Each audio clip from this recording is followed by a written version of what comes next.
to celebrate what has become the culmination of a grand weekend. A crown jewel event here in Wisconsin will determine the ASA Midwest Tour champion. Crown Jewel season continues here. The Winchester 400 is underway. Butcher wins the 53rd running of the Winchester 400.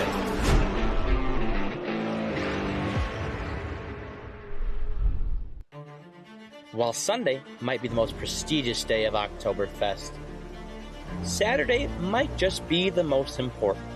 Not only do you see who is faster than a speeding bullet, we also crown champions.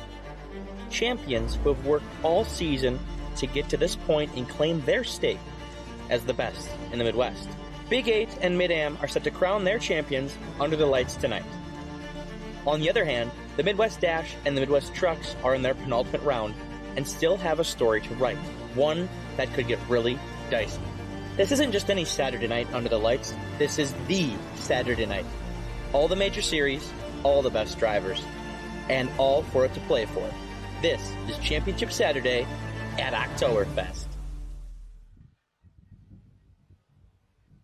It is indeed Championship Saturday at Oktoberfest, the 56th annual Oktoberfest race weekend, presented by El Bandido Yankee Tequila. Championships on the line in the Big 8 Series and the Mid-American Stock Car Series set the field for you for tomorrow's Oktoberfest 200 for the ASA Midwest Tour. High above La Crosse Fairgrounds Speedway, courtesy of our Appalachian Sucker Punch drone cam, I am Dean Strom, alongside Matt Vadi. Let's throw it down. So before we go qualifying, let's throw it downstairs to the third member of our broadcast team, Jim Trado. Jim, how you doing today?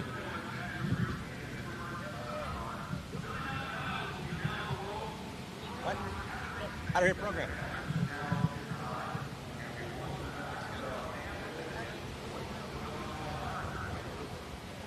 I hear nothing.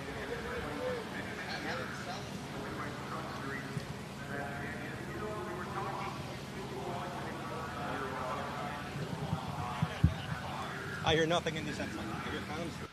Working on some technical difficulties down there. I know what that's like. I've been in Jim's shoes. We'll trade places tomorrow. Glad to have Jim with us here today. Qualifying is the first item of business on the docket here. We will start with the Big 8 Late Models. Then we'll roll on into the ASA Midwest Tour, the Mid-American Stock Car Series, Midwest Trucks, Midwest Dash. Big night of racing here at 56th Annual Oktoberfest race weekend and this beautiful 5-ace mile that is La Crosse Fairgrounds Speedway. Have you noticed something different today, Matt Vadi? When I came into the track, I noticed there's a lot more leaves because that we have had to deal with than we had the earlier part of the weekend. Because there's a lot more wind. A lot more wind here today, yes. All right. We think now that Jim is all dialed in. Jim Trado, how you doing? What do you have? It's Oktoberfest, baby. It's Saturday, day 3. What's going to be an awesome day. It begins here in our coverage. We're qualifying for the Big 8 Series. 5 different divisions will be racing here this evening. It all begins on how they're seated in qualifying. We begin with the Big 8 Series. We're also going to have the Midwest Truck Series, the Midwest Dash Series, the Mid-American Stock Car Series wraps up their season. We've got a lot to cover here in a little bit of time. We begin with our Big 8 Series qualifying. We're starting out numerically in order, but these are the powerhouses. These Big 8 drivers know what it's like to win here at Oktoberfest. This is Chris Merrick, the 2025 Elko Speedway Late Model Champion. He won the trophy here at Oktoberfest back in 2013. That's a long time ago for this second-generation racer. We also know Jeremy Miller. Anytime he's around, it's always Miller time. This man's back. Jeremy's got a couple of victories here in Oktoberfest and a couple of Big 8 Series championships to boot. We also know that Jaden Johnson, one of the young rising stars in all of stock car racing in Wisconsin.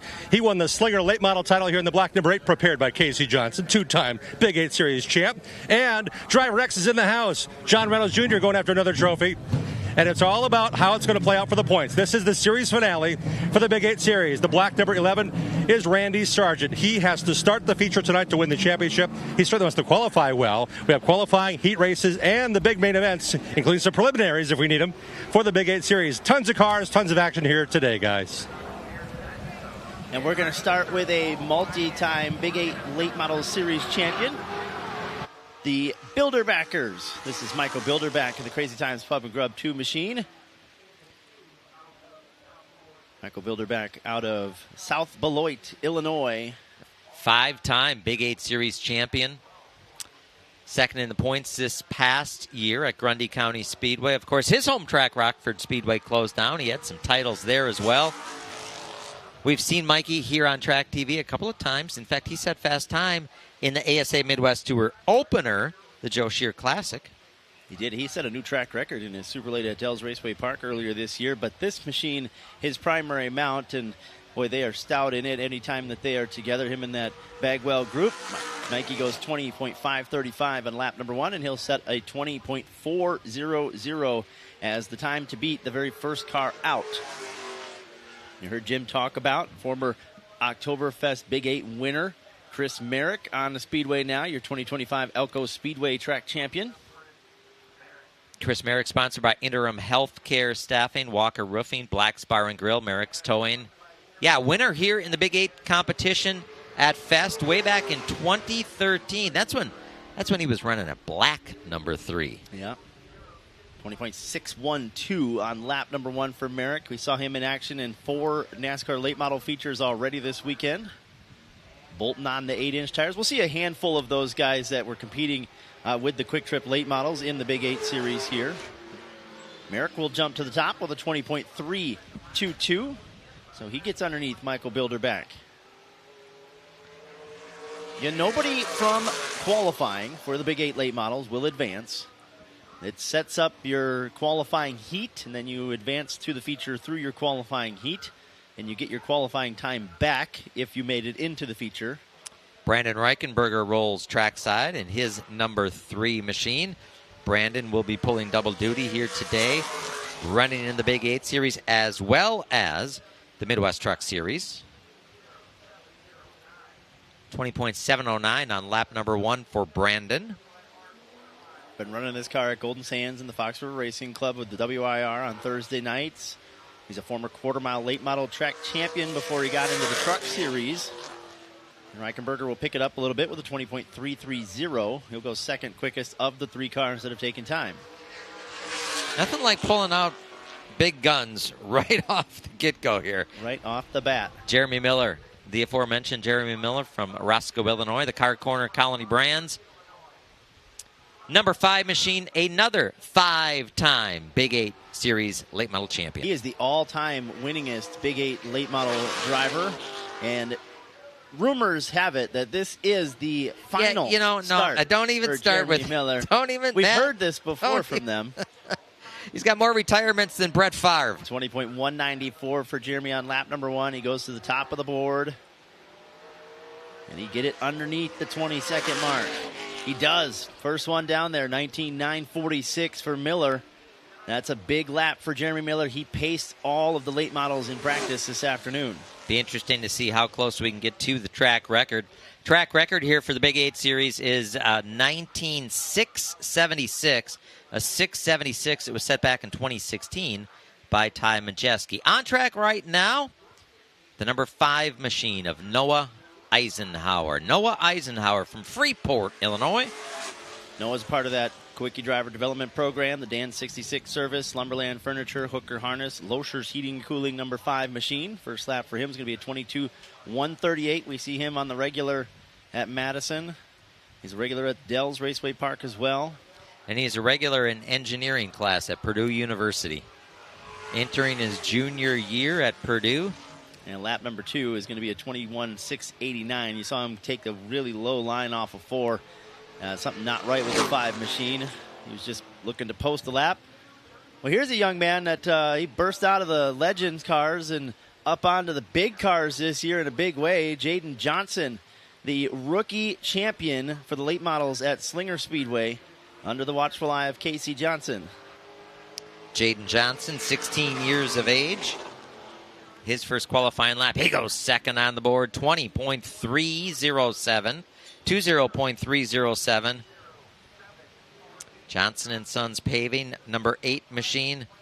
Hardworking young man. We got to see him make his late model debut here at Oktoberfest a year ago. Goes quicker, but he will stay slotted in the second position, 20.111.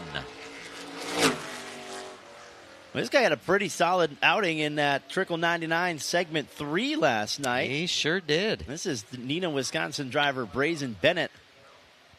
I thought he was going to win that third he segment. led almost half of that third segment. Ended up finishing top 3, podium finish.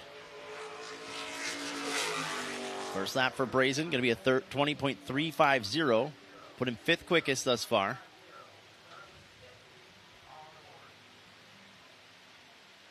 Again, just getting underway here. Day number 3, Championship Saturday at Oktoberfest. The 56th annual Oktoberfest race weekend presented by El Bandido Yankee Tequila. Second lap for Brazen. We'll move him up to third. 20.203. Here, we have to go like this. Matt, we gotta go like this. We gotta driver X on track next. We were crossing our arms in the PA booth because when driver X, John Reynolds Jr., gets out of the car, stands on the door and does X. The final Rockford Speedway track champion. He's a multi-time Big 8 Late Models champion as well. He's in contention tonight, but he is second to Randy Sargent, coming in by a healthy margin. Former champion at the Slinger Super Speedway as well in the late model division. Whoa, X is sideways off of corner number 4. And his second lap will be a tick quicker. It'll keep him 6th, 20.343. A 20.343. Here's the driver he is going against in that championship battle, and we saw him get his very first win last year here at Oktoberfest, the XL Contractors 11 machine out of South Beloit. This is Randy Sargent. Fest winner in the Big 8 competition last year. Broke that string that Jacob Gady had working on there. Randy Sargent, 4th quick on lap 1, 20.240. Yep, then he went to win at Madison in the spring, and he got another one at Hawkeye Downs. I think the win last year at Fest was his first career win, right? Very first career win in the late model for Randy Sargent, and he's going to parlay that hopefully into a championship here this evening for that group. 20.202. He comes in tonight with a 113-point advantage over driver X. As you heard Jim say earlier, he does have to make the feature in order to lock up that championship.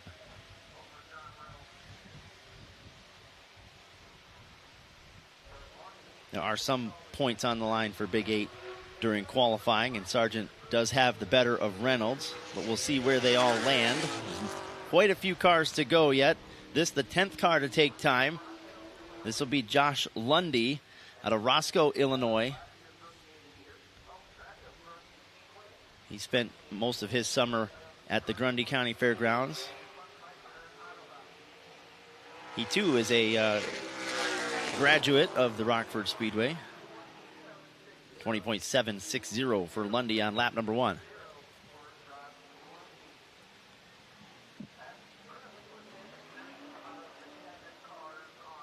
Boy, there's just so many good cars in this late model group. I'm looking through the line going down the quarter mile, and we got lots of hurdles to avoid for Jeremy Miller to end up with the Faster Than a Speeding Bullet Award.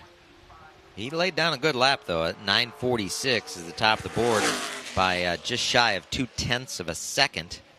Next driver out to qualify in the number 13 machine, it's Brandon Lang. Brandon Lang, the XL Contractors 13 machine. He went for Rookie of the Year 1 season ago. Driver comes to us from South Beloit, Illinois. First lap for Brandon will be 10th quick, 21.026.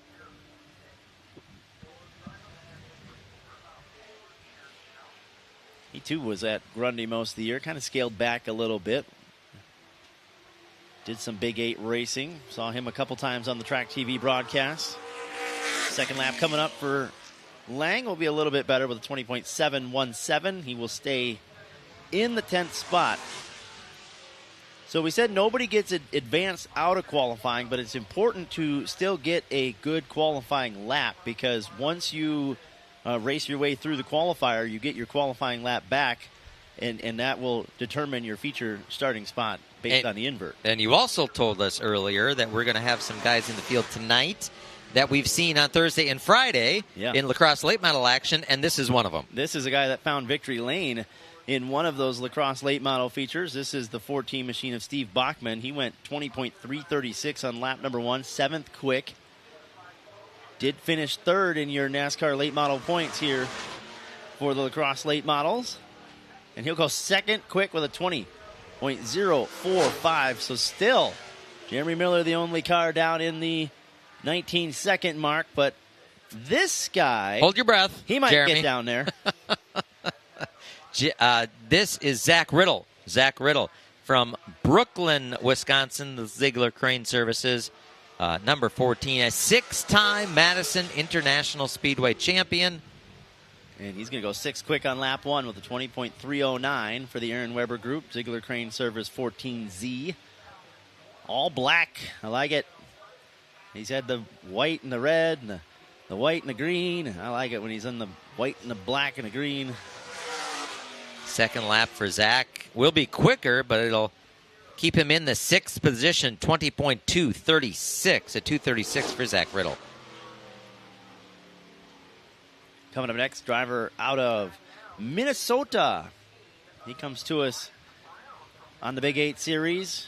Rick calls Elko, Minnesota home. This is the 14 machine of Grant Brown. Advanced Auto Parts, Bonafide Security Solutions, Patriot Media and Marketing, Refinishers Supply, all helping out Grant Brown. Lap number 1 for Grant, 12th quick, 20.554, 20544, or 554 rather.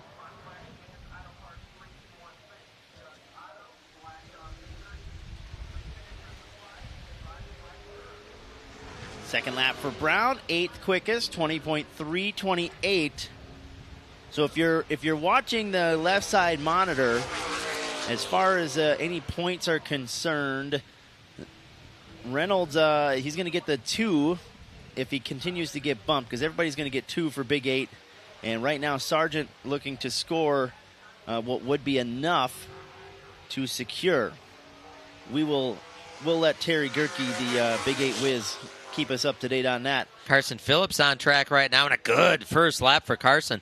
4th quick, 20.161, 20161 for the driver of the Hogan Farms, number 15. Yeah, driver out of Edgerton, Wisconsin, played with us on Friday nights at Madison, ran into the top 5 for your season standings. He was 2nd quick in practice this afternoon, and he'll back it up with a 3rd place effort here, 20.063 for Carson Phillips.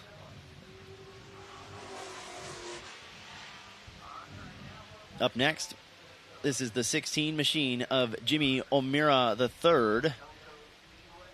We see him in the Sportsman most of the time, not usually in the late models. At Elko Speedway. We saw him earlier this weekend. I forget if it was Thursday night or Friday. I think it was Thursday night. I think he ran Thursday. Yep. Jimmy O'Meara III, first qualifying lap, 20.779, 20.779, 15th quick. On what is an absolutely glorious weekend here in West Salem, Wisconsin, Oktoberfest. If you were watching on our social channels, on our live look-in, welcome to day number 3. O'Meara will go at 20.600, 20.600 on lap number 2. Appalachian Sucker Punch live look-in. We'll give you qualifying and give you an appetizer, a teaser, a taste of what is to come here on day 3 of the 56th annual Oktoberfest race weekend. Talking about graduates of defunct racetracks, here's a graduate of the Lake Geneva Raceway racetrack of Twin Lakes, Wisconsin. This is Landry Potter in the Crystal Auto Body 17 machine. 20.461, 20461, 13th quick on lap number 1. He got himself back to victory lane at Madison for the first time since 2013 this summer. And he'll pick it up. He'll go 8th quickest, does Landry Potter, with a 20.287. 20.287. He'll join Zach Riddle right there. 7th and 8th is Madison Buddy. Everybody's still chasing Jeremy Miller, the only car down into the 19s thus far with a 19.946. And we know Miller has been strong here all afternoon. He led practice. We've got Jacob Gady still in line to go qualifying. The Big 8 Late Models will settle their championship tonight. Pretty much settled. Randy Sargent well out in front. The Big 8 feature, Oktoberfest feature, will be 48 laps in distance, and it will be the last event on the card tonight. Glad to have you with us. Again, if you're watching on the live look-in, welcome. This is Day 3 of our Oktoberfest race weekend, presented by El Bandido Yankee Tequila. There is your schedule on screen. We are in Big 8 qualifying right now, the first group to go out.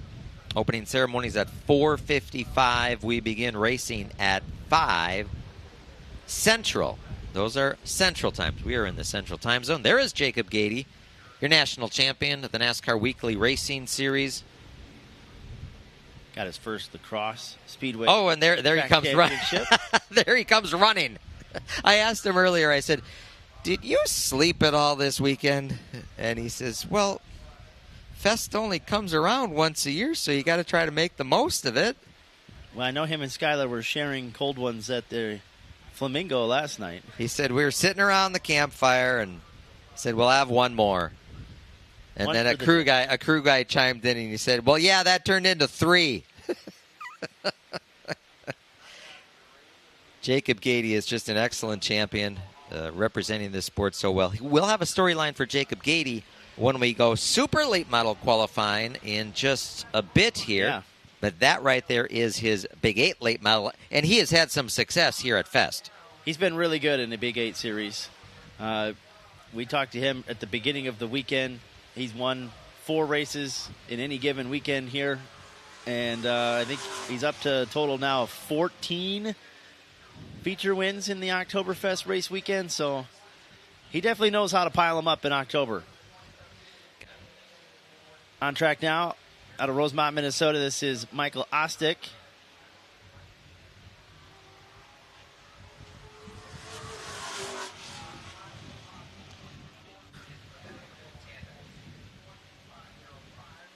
Ostick on track right now. Checking in on our live look-in, courtesy of Appalachian Sucker Punch. Good to hear from you. Hoping to see Morrissey Racing set fast time.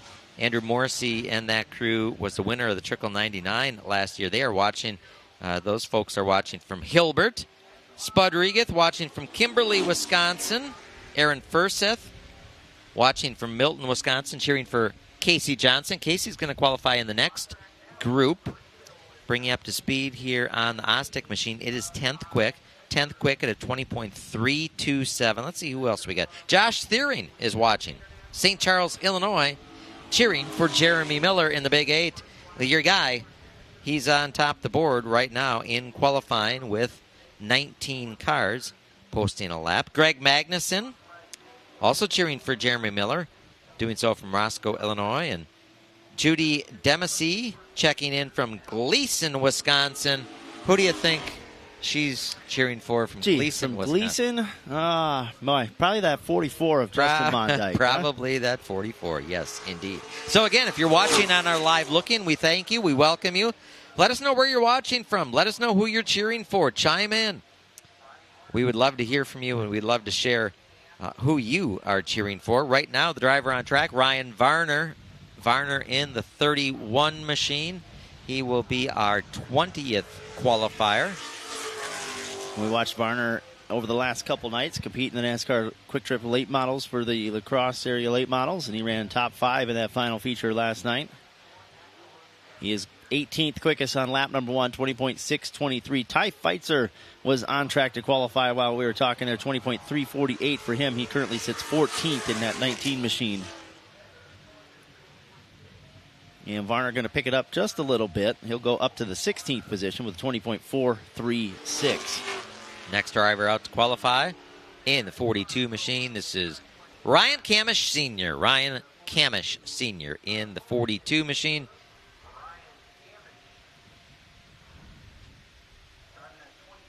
Camish was involved in that wreck over there off of turn 4 last night.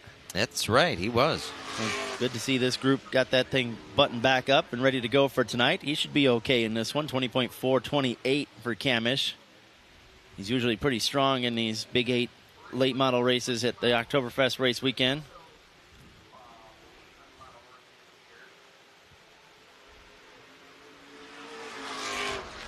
Fast second lap for him, up to the 8th spot, 20.264 for Kamish. Next driver out to qualify in the number 49 machine comes to us from Richfield, Wisconsin. It's the All-Pro Asphalt Paving Sealmaster Bonafide Security Solutions entry of Jerry Miller. Jerry Miller in the 49. He has been fighting some issues under the hood. Broke a rocker. Got it repaired. That happened yesterday in practice. Check that. No, that was Thursday in practice. Yeah, group did not get on track much time yesterday. Jerry Miller, 18th quick after his second lap. Second lap's a bit slower at a 5:34. The official will be a 20.512. Still chasing Jeremy Miller at a 19.946. The only driver into the 19-second bracket.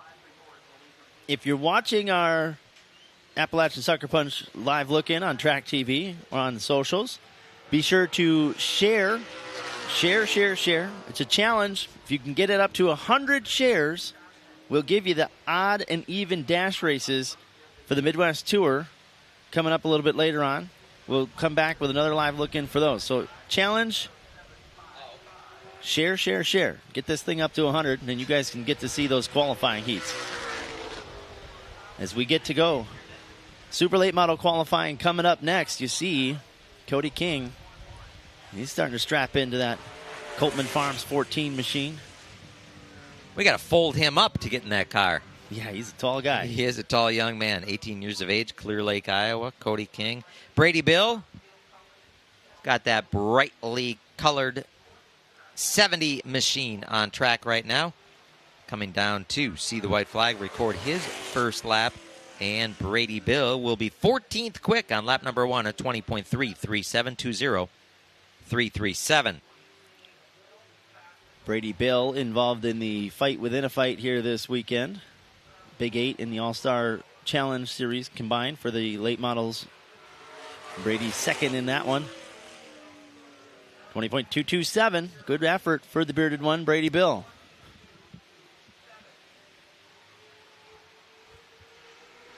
So Brady will be 7th quick. Here comes Jacob Gady, the 2025 NASCAR Weekly Series national champion. And as of last night, after the 4th feature on the weekend for the lacrosse late models, your 2025 lacrosse late model track champion. And he did so with dramatic fashion with an exclamation point to cap off the year. Victory lane in feature 4, just like he won the national title at Elko a couple weeks prior. And he may have something for Jerry Miller. 20.014 on lap number 1 for Gady. Put him 2nd quick. Looks to become the 2nd driver into the 19-second brackets.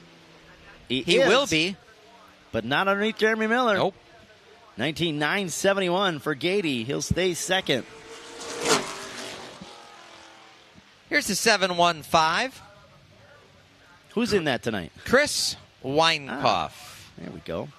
Weinkoff in the 715. Todd Schmitz drove it on Thursday night. Yep. It's a community effort up there in the 715. Weinkoff piloted this at Golden Sands a few times this year. 20th quick on lap 1, 20.436. A 436 for Chris.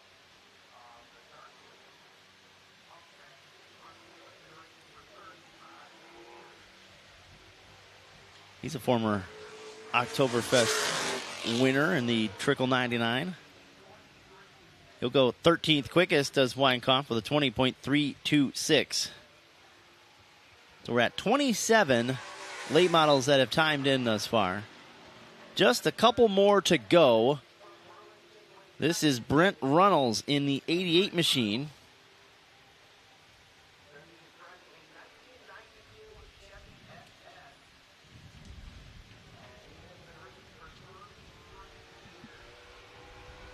Lynch Auto Body on the 88 of Runnels. First lap time for him, 22.116.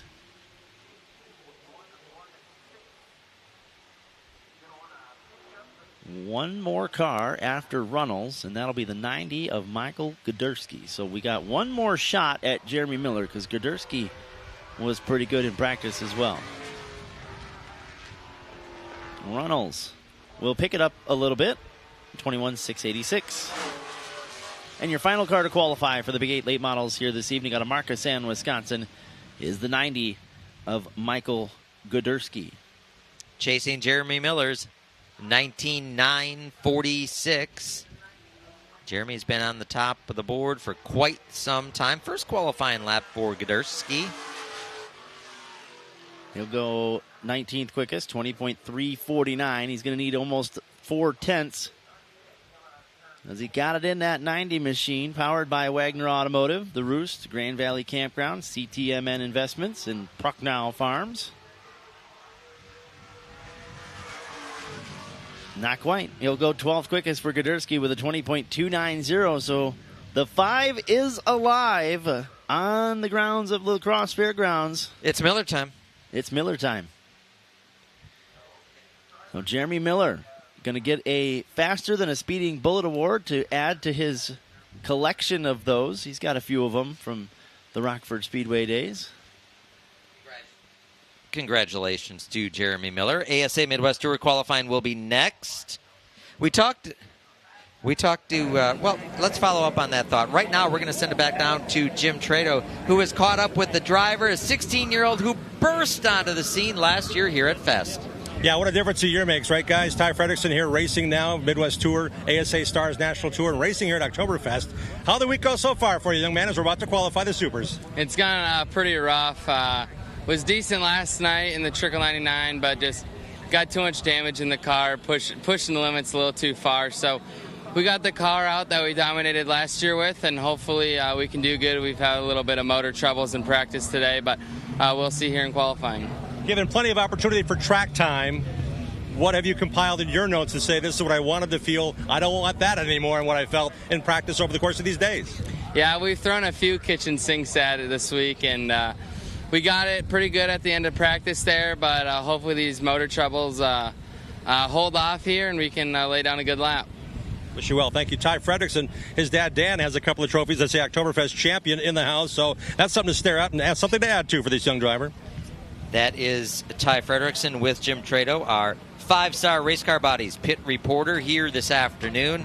Yeah, Matt, we talked about the wind, and it has picked up considerably here today. It's been non-existent for the most part Thursday and Friday. Today, though, it is a very, very, very stiff wind, and it is blowing straight south to north. So it is, if you're sitting in the, look at the trees. She's blowing like crazy. If you're sitting in the grandstands on the front straightaway, wind is at your back, and it is blowing straight across.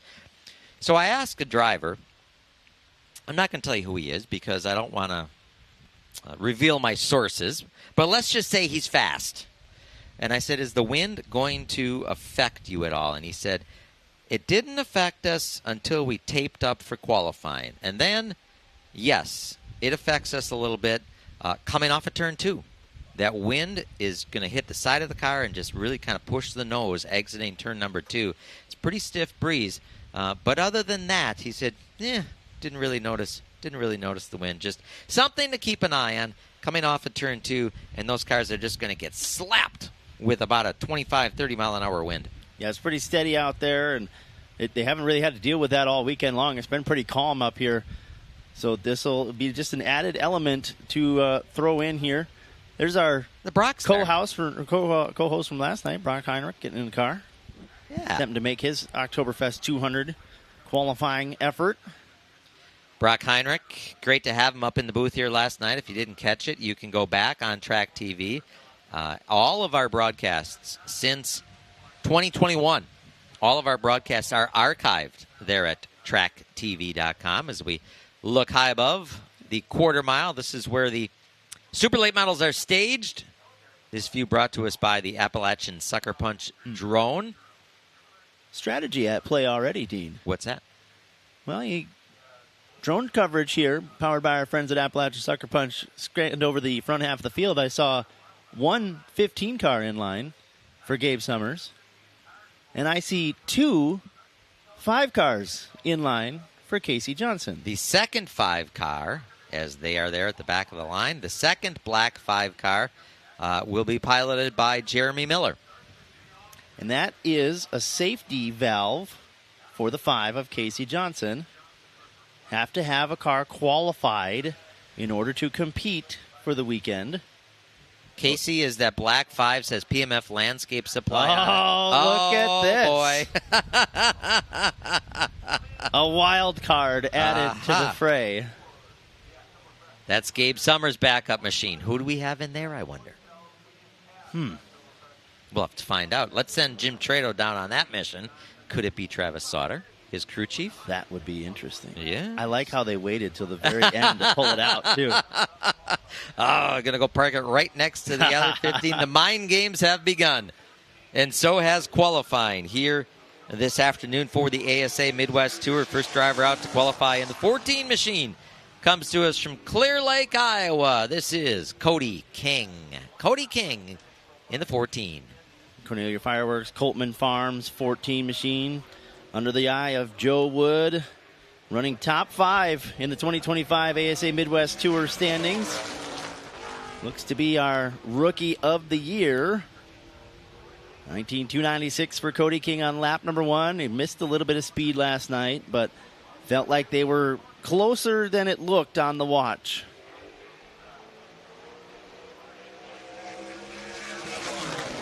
Good pickup for King, 19,070 on his second lap. We saw 18.8s earlier today. We saw 18.55 as the fastest lap a Super Late has run all weekend long. That was by Michael Hind on Thursday night. Here is the white number 15, the Quick Trip Maristan DeKalb entry. Your 2-time and reigning ASA Midwest Tour champion, Gabe Summers. Gabe, the 21-year-old, check that 22-year-old from Plover, Wisconsin. Top of the board right away, 18.846. Qualified this machine last night for the Trickle 99. Unable to answer the bell when we went green flag racing. Second qualifying lap for Gabe. A little bit quicker, a 6:17, 18.617. That's down there by some of the fastest laps we've seen all weekend. That's a good lap for Gabe Summers. Who do we got in that black 15 down there? We couldn't see. Jim, did you get it?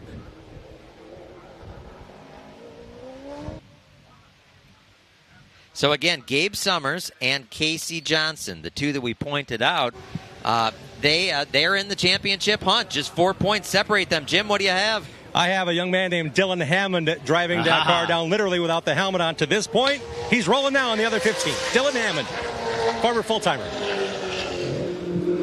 We saw Dylan Hammond jump in the 93 machine and qualify into the top 5 for the Oktoberfest 200 here a couple years ago. So he knows how to get it done in the Super Lates. We saw him in the truck feature last year here at Fest. As Jim pointed out, former full-timer on the ASA Midwest Tour, Dylan Hammond, in the Gabe Summers backup machine. It doesn't look like he hit the transponder, though. Dylan Hammond also going to be running a Midwest truck here this afternoon. He'll be back behind the wheel of that Tyler Noble truck. So to your point, I started to make there, Matt. So Casey Johnson, Gabe Summers come in 4 points apart from each other in the championship standings. You have to have a car qualified in if you have to utilize a backup. Yeah. So that's why they are getting, both these guys have got 2 cars to qualify here this weekend in case they have an issue with the primary one. The other one is already qualified in to the show, and there's no violation of the rules by pulling it off the trailer. Caledonia, Illinois' Max Kaler on track right now. The retool of Rockford Cunis Auto Group. Gillies Heating and Air Conditioning, the 22-year-old driver, former Big 8 late model champion, Max Kaler. Got his first big tour win at the Jim Sauter Classic last year. First lap for Kaler, 19.101. That's a pretty good first lap for Kaler. It is. It is indeed. Gabe went. But he's going to pull it off. He's going to be satisfied with that one lap, or no, we must have missed the first lap. We were talking 19.101. You know, them PA guys just get to gabbing every once in a while. Hey, this young man from Merrill, Levon Vandergeest on track right now in the Holtz Chevrolet Brewer Music Central Sawdust entry. Second overall last night in the Trickle 99. He had a great piece. And he was second on his first lap with an 18.836. He said, we just needed a little bit more bite to get to Andrew. He was so good last night. Levon second quick here with an 18.777. He will stay in the second spot. Let's head back down real quickly to our 5-star Stock Car Bodies pit reporter, Jim Trado. With a driver who's worried about what that number will be. I said, what number are you worried about? He said, the number for the invert. Now, the top 16 are locked in qualifying, but the pole winner is not rarely ever in the Midwest Tour is ninth or worse with the invert. So, Ryan Farrell, your thoughts about the number you need to get in the invert? Yeah, I think it's going to need to be probably 18.9 range, maybe on the lower side, depending on the speeds. I see we got a 6 on the board already. If that holds up as fast time, I'm going to say mid-9s is where you're going to need to be to have a shot to make that invert. It's a deep invert for this race, but it's a long race. That makes it fun. How much does this race car have to be race ready, knowing the race is tomorrow afternoon, another hot sunny day? Well, we're not in too bad a shape because you get that heat race tonight, and you can put some old tires on, try to simulate that. So it won't be too bad. For me right now, it's just let's find the raw speed. We've been lacking it all weekend. We broke a spindle yesterday on the left front. We were chasing that problem all day. Going the right direction now, we'll see.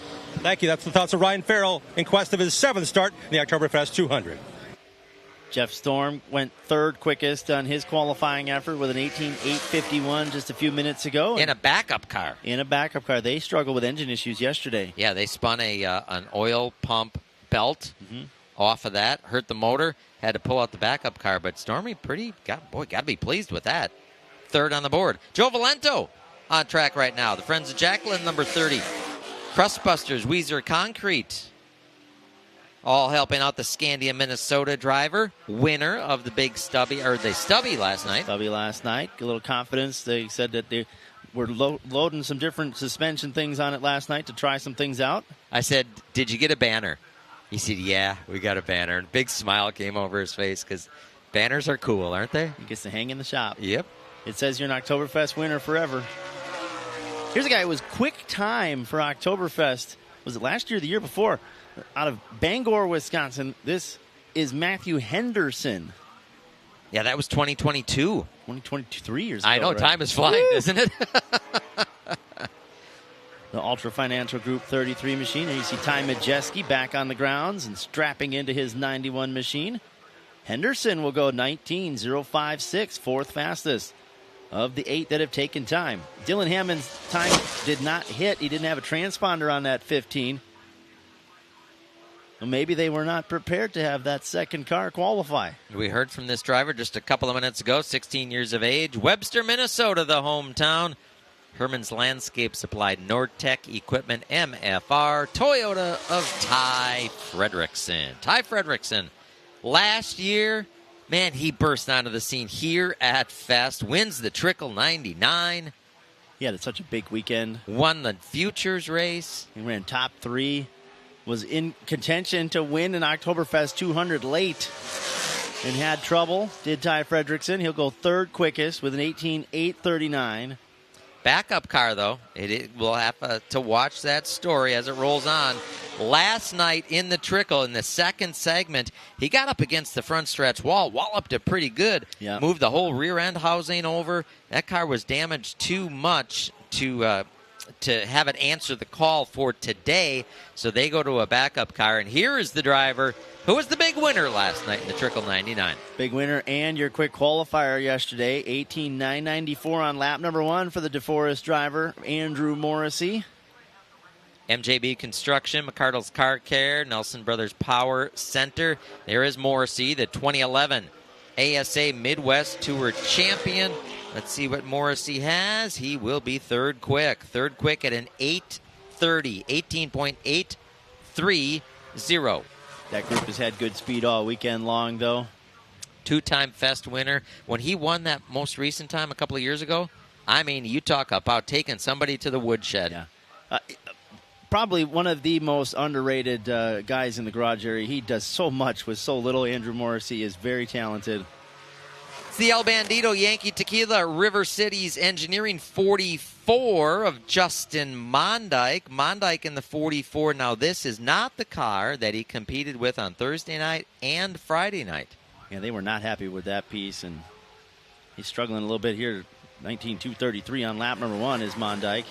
He'll pick it up with a 19.054, go 6th quickest. First car outside of the 18s. You heard Ryan Farrell say you're going to need to be about an 18.9 mark. Brock Heinrich was saying that about the same times last night, that you had to be about an 18.9 to make yourself into that show. Here is the Brock star, Brock Heinrich, former State Park Speedway track champion.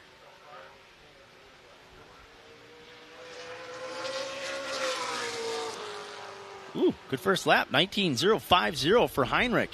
Yeah, and he was not happy when I talked to him this morning. We went from the penthouse to the outhouse. So we're working on it. We're struggling. I think we just saw for the first time that wind impact a car over in turn 2. He'll pick it up, does Heinrich, with an 18.838, but that last time when he went through turns 1 and 2, when he got to 2, it just kind of shoved him up the hill about a half a lane. Joe Scholze on track right now. The Chosen Valley Farm, number 58. Driver comes to us from Holman, Wisconsin. He's been on the full tour this season. Yeah, this is a home race. Yeah, he gets to sleep in his own bed this weekend. Joe Scholze with a 19.150. We again want to welcome you if you're watching on social for this live look-in. Let's see who we got. 100 shares. If we get 100 shares, we need you to share it. If we get 100 shares, we'll come back for another free live look-in for the Midwest Tour Odd and Even Dash. Joe Scholze with an 18.963. Good Nice. qualifying effort for Scholze. T. Marie from Iron Mountain, Michigan, cheering on Andrew Morrissey. We need you to get 100 shares if you want to come back and watch the Odd and Even Dash for the ASA Midwest Tour. We're only at 14, so you need to pick it up, folks, if you want some more free racing. Emily Rose watching from West Salem, right down the road. Emily, we're glad you're watching, but get the kids, get the hubby, whatever. Get over to the racetrack, Emily. Call the Uber if you have to. From YouTube, Jesse McLeese. Kendra Cryer on the Speedway, 18.886. Jesse shared. She shared. And she said, even though I'm going to be at the track later on, I'll share. Oh, there we go. Yeah, thank you. Thank you, Jesse.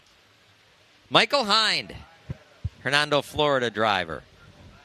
He's the owner of the fastest lap of the weekend so far for the Super Late Models when he got his Faster Than a Speeding Bullet Award on Thursday night, part of the Futures.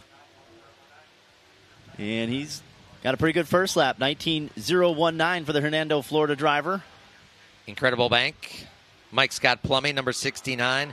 Drove to a third-place finish here in his Fest debut 1 year ago. Second quick for Michael Hind. He almost got a second bullet. Wow, an 18.754, a 754. Michael Hind. Fast again here tonight. Well, there's a familiar-looking machine. We didn't expect to see it on the grounds this weekend, though. They didn't expect to see it on the grounds either. It was on jack stands yesterday. He was supposed to be in that Chase Motorsports 47 machine. Unfortunately, they had some engine issues with it and decided to roll back to Carver, Minnesota, and load up the Super Late. This is your 225 NASCAR Weekly Champion, Jacob Gady. Jacob Gady in that 72 machine. Again, one of the busiest drivers, perhaps the busiest driver here this weekend. Jacob Gady, lap number 1 was a 19.0, and lap number 2, 10th quick, an 18.964, a 964 for the LG Trucking number 72. All right, Riley Stenjum, the next one up on the Speedway, the Screaming Norwegian Direct Networks Hogan Farms number 77 machine out of Utica in the family 77 this weekend. 19.145 for Riley. Who doesn't love Utica? I mean, it's the 51st state in the union for a reason. I know I love Utica, where you can drive your tractor to the local watering hole. Riley, 13th quick after his second lap, a 19.060, 19.060. Next up on track in the number 80 machine. This is Nick Panitsky. Nick Panitsky in the 80. This is the car that Joe Valento was driving last night. Drove it to a stubby victory. Crew Chief Travis Sauter saw Nick Panitsky walking around and said, "You got your helmet? You want to drive a race car?" Nick said, "Sure, what the heck." 19.113. We got to see Nick qualify the backup machine for Adam Benzik on Thursday night. Didn't race it, though. Second lap time. Ooh, good pickup for the 80 of Nick Panitsky. He'll go 18.960. Ninth quickest for Panitsky. Wow, that is a good pickup. Here's the blue and white, number 80, the Adams Towing, Oak Creek Automotive entry. Jim Burke excavating along for the ride as well. We just heard from him. He's Ryan Farrell. Ryan Farrell from Big Bend, Wisconsin. He was in the booth with us on Thursday night. Did a great job. Driver analyst Ryan Farrell, 12th quick after lap number 1. 18.966 and 9.66. Pretty nice lap on his first offering. He said they were chasing something bound up in the left front with that spindle yesterday. Looks like they've gotten her loosened up, and he'll go second quick with an 18.706. What a pickup. Woo. You're going to, unfortunately, Ryan, I think that's going to hurt you in the inverse. Yeah, they broke the spindle, and they discovered it between segments of the Trickle 99, and they said something's not right, and they set the toe, and they had an inch toe. And they thought, well, we had like an 1/8 inch before. Why do we all of a sudden have an inch? So they started looking. They had a broken left front spindle. Here's the guy we were all kind of wondering what kind of speed he had in it. He ran a 5.60 when they practiced on Thursday, but he had to leave to go do NASCAR Craftsman Truck Series stuff. This is the iRacing Soda Sense number 91 of Ty Majeski. And he third fastest on lap 1. Fast time with an 18.586. Wow. Wow. If that doesn't mess with about 35 other super late model guys down in the pit area. And Gabe went, dang. Here's a guy that could be something. We haven't seen him on track all weekend long. This is the 119. He's a former series champion, the Gildan American Apparel 119 of Dalton Zier. First Business Bank also along for a ride in the 119 car, and Dalton Zier, who had been chasing an electrical issue in practice earlier today, 18th quick on lap number 1, a 19.082, a 0.82 puts him 18th quick. So Dalton looking for a pickup here on lap number 2. He was not happy over in 3 and 4, but he's going to get a good lap out of it, 18.667. So they have got another solid piece. Does that 119? They shot up all the way to 3rd. Yeah, and that with that big bobble yet. Yep. So there's life for Zier. The Marshfield track champion, Jared DeBoer, on track. He'll be the 22nd car to take time here.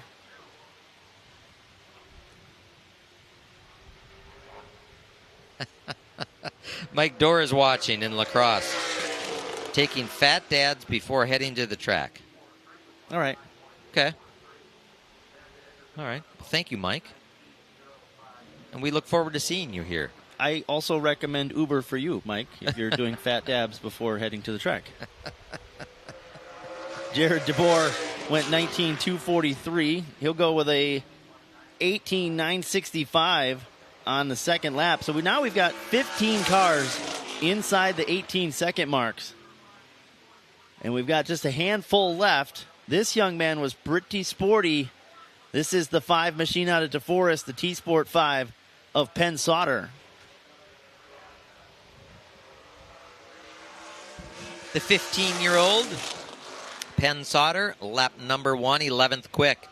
An 18.885, 885 on lap number 1 for Penn. That becomes the second fastest first lap behind Ty Majeski. Chasing Ty Majeski's 586. What does Penn have? A 566 for Sauter. Wow. And he time. tentatively has a speeding bullet. Wow.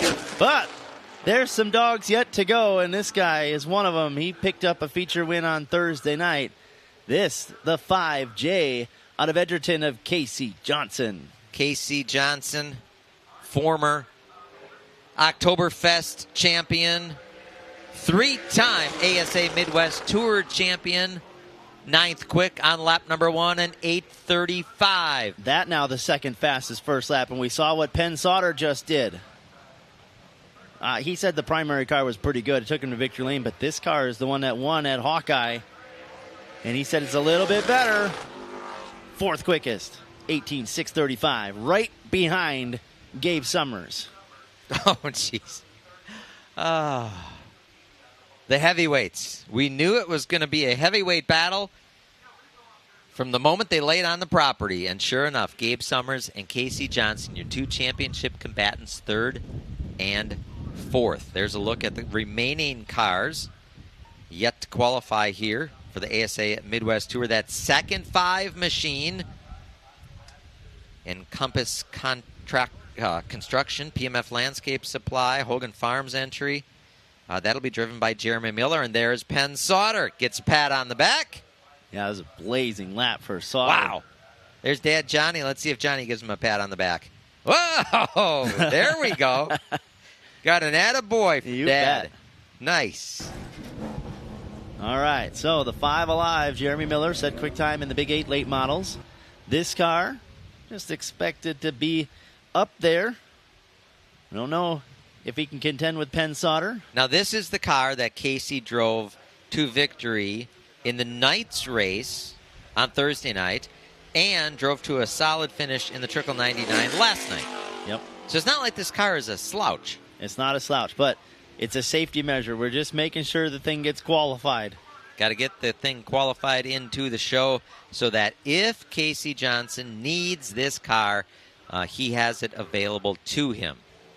If you want to take it an extra step further, the strategy, Jeremy Miller could race this car too. Yep. And then that's an extra spot In between yourself in and between Gabe Summers, yourself maybe. and Gabe.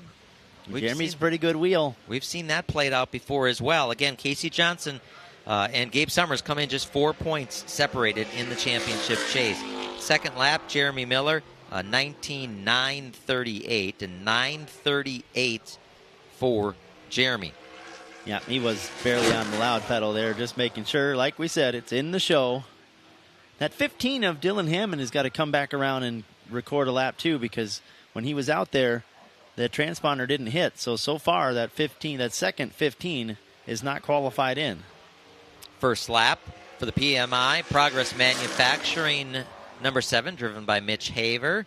Big Mitch will go 19.178, a 178 for Mitch. Rookie competitor on the ASA Midwest Tour here in 2025. Sponsorship also from Bonafide Security Solutions and Forte Bank. Mitch picks it up. Let's see, where did he go? 18th quick. 18.999 for Mitch Haver. Here's a group they've been struggling all weekend long. They finally got the thing back together and up to speed last night. This is Ridge Oyen in his 7 machine. Stephen Licht checking in from Burlington. Thank you, Stephen. Remember, if you're watching on our Appalachian Sucker Punch Live look-in, if you share. It's the season of sharing. If you share our live look-in and we receive 100 shares, we'll come back with a second live look-in and give you the ASA Midwest Tour odd and even heats. Ridge Oyen with his qualifying effort will go with a 19.806. Here's a guy who's been pretty fast at Oktoberfest race weekend. Indeed. He was really fast in Fox River Racing Club earlier this summer as well. This is the 8 machine of Chad Butts. I think last year at Fest, Chad Butts led some laps. It was a red number 8 at that event. But yeah, Chad Butts led some laps last year here at Fest. Lap number 1 for Butts. is a 19.132, a 19.132. So he'll pick it up a little bit. 16th quickest, 18.963. 18963 for Butts.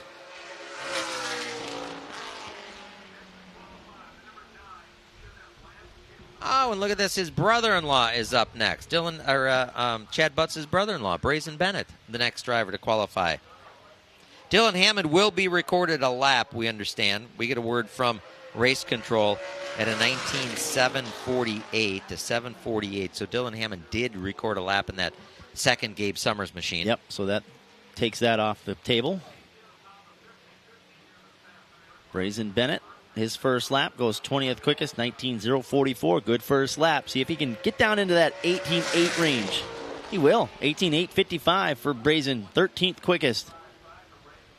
Good lap.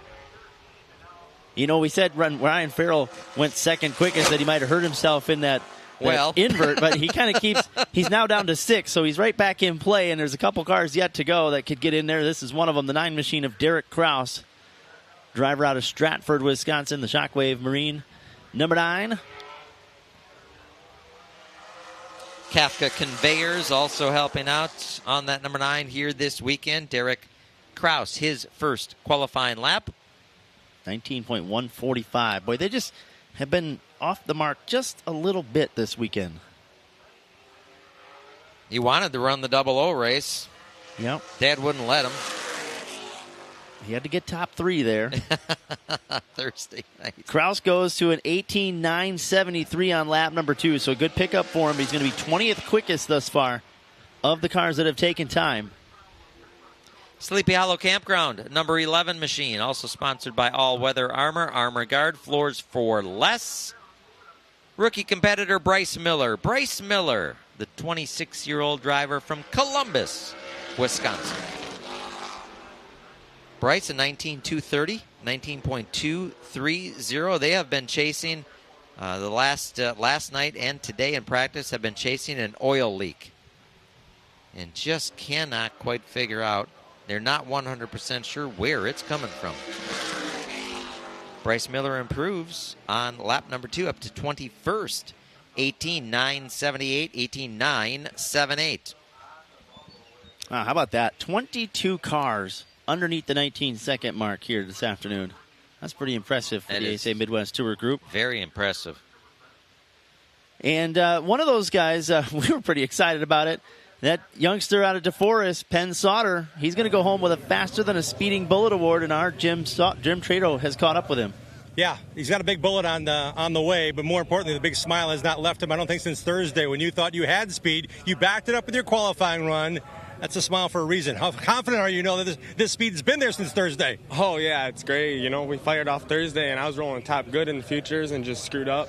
I thought I had a chance to win that one. We came in today, and we really weren't that good, you know, as lacking some speed, center off. So to put that lap down was pretty cool.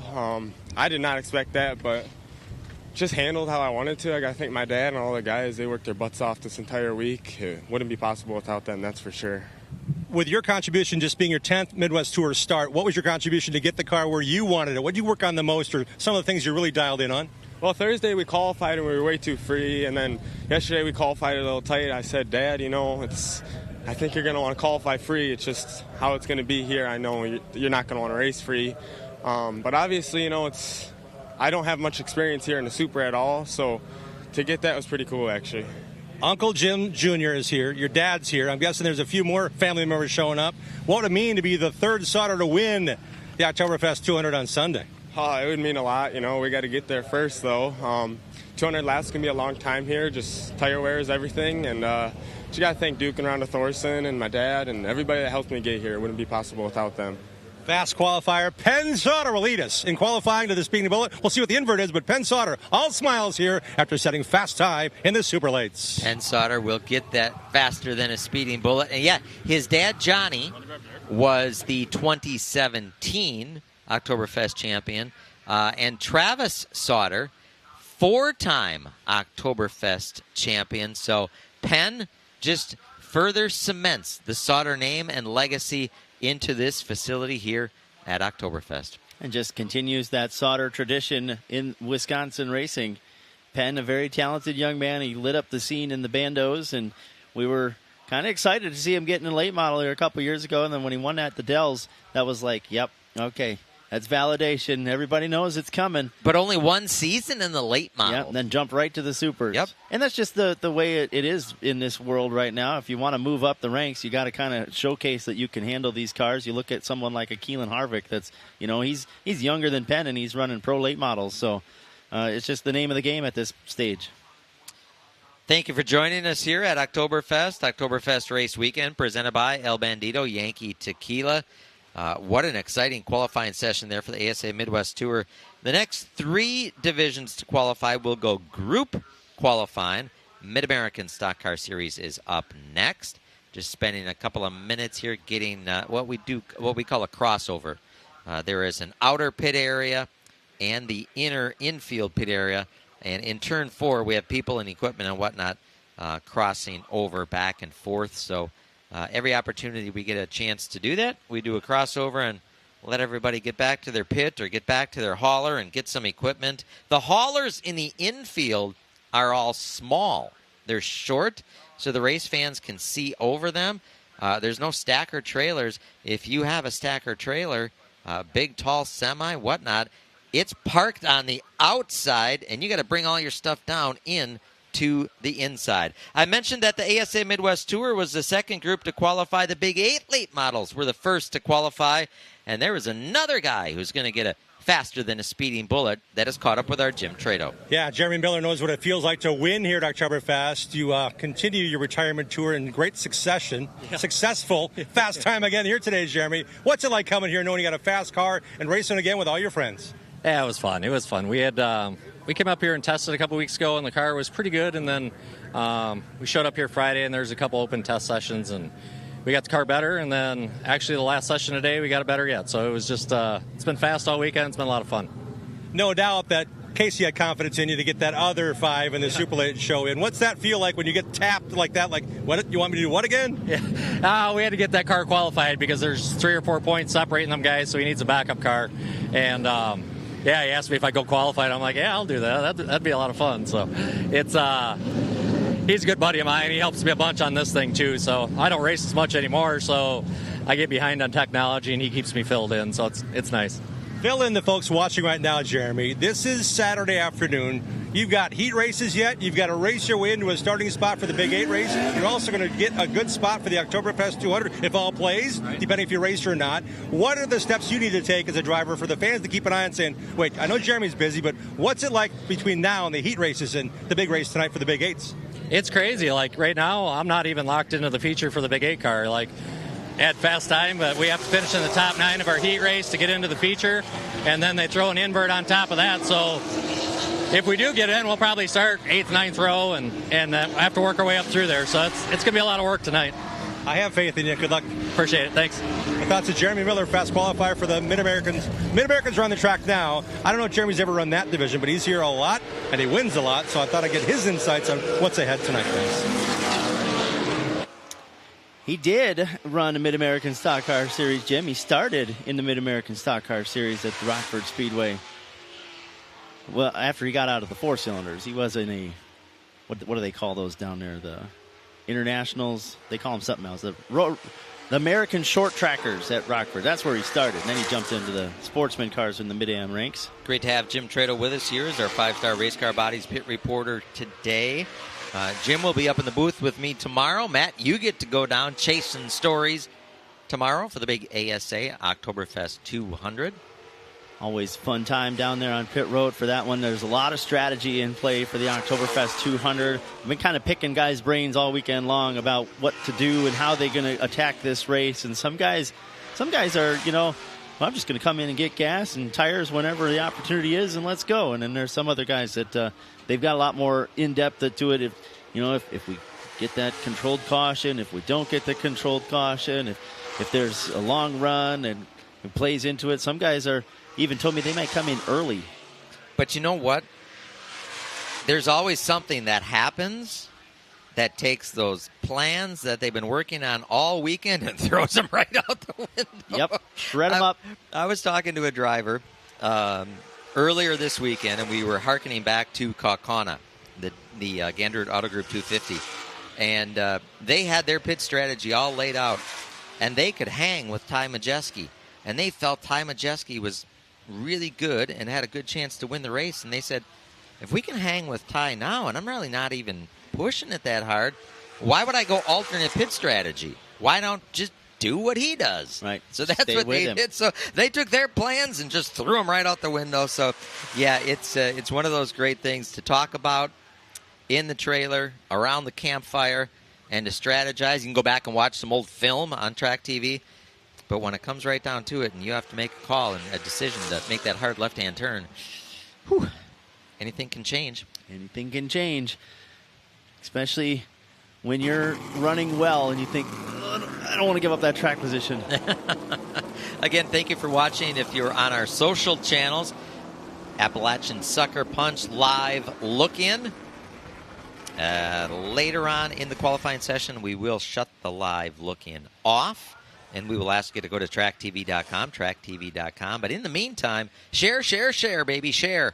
If you share and we get to 100 shares of our live look-in, we will give you a second free live look-in that will feature the ASA Midwest Tour odd and even dashes. We have the Mid-American Stock Car Series on track and their group qualifying. How's it look so far there, Matt? First group was out there. Josh Nelms set quick time so far with a 20.971. Josh comes into the season, or into tonight, second in the season standings behind Scotty Gardner Jr. He's not out of it. He's 55 back, so he does need a little bit of help. But Gardner has been really strong all season long in his 13 machine. He's got 5 wins under his credit here in the Mid-American Stock Car Series, the biggest one at the Winchester Speedway a couple of weeks ago. In a nail-biter. You can catch that one on social. He got him by just the nose. So Josh Nelms leads after Group 1 with Mark Sontag, Bobby Gash, Rick Reddick Tackman back in the Marty Robbins machine, and Andrew Meyerhofer were the 5 that qualified first.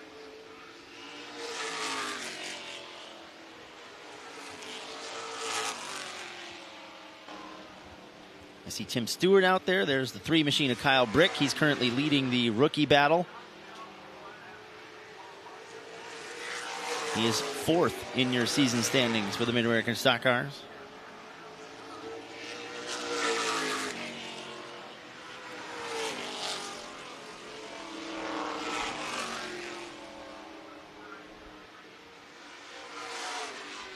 They got spread out very nicely in this group qualifying. It's always a pet peeve of mine when they go group qualifying and they insist on just sticking together. Fellas, you're defeating the purpose of group qualifying. The only gripe I have with group qualifying is when they do more than 2 laps. Just get it done. If the whole point is to get them out there and get it done, just give them the 2 laps and get it done. All right, well, we'll bring that before the group qualifying board. We'll do it. When does that meet? In Jan Nowhere? Yeah, right. Ron Vandermeer Jr., the 28 machine on your screen right now, puts himself to the top of the board with a 20.955.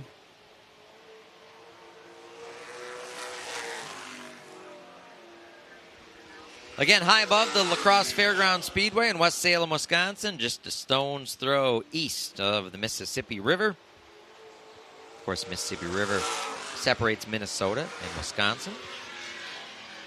Up in this part of the state. Beautiful facility, so much history here at La Crosse Fairground Speedway, the 56th annual Oktoberfest race weekend. And what started back in 1970 as a one-day event, one division, one day. I think it was 40-some cars and 34 were entered and 34 started.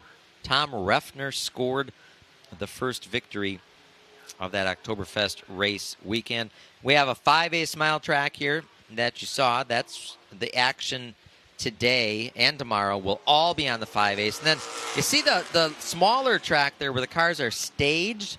That's a quarter-mile track that's used. We saw it utilized earlier this weekend with the 6-cylinders and the 4-cylinder cars, some of the local divisions.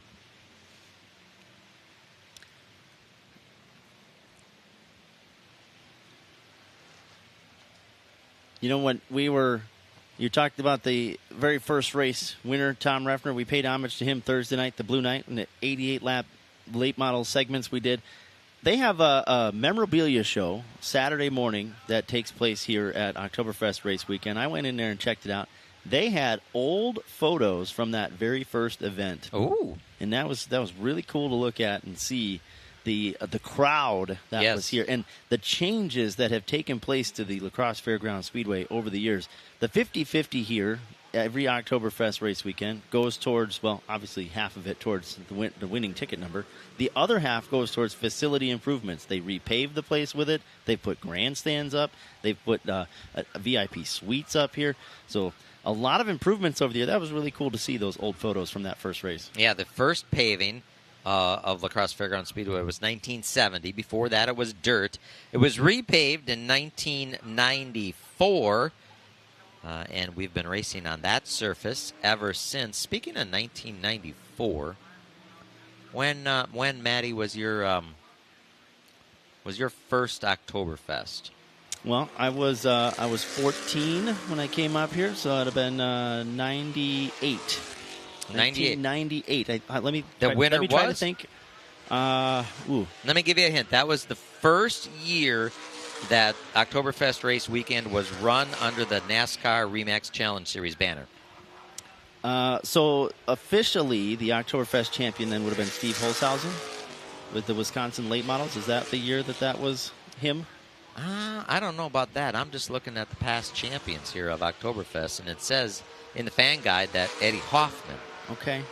Hoffman won in 98 and 99 for the NASCAR REMAX Challenge Series. My first fest was the aforementioned 1994, run under the Artco Challenge Series banner. You know who the winner was then? I'm going to guess Joe Shear. Joe Shear. Ding, ding. He's got 5 of them.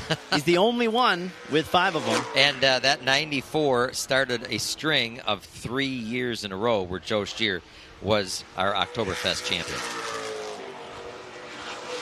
As we said, a lot of history here at this beautiful facility.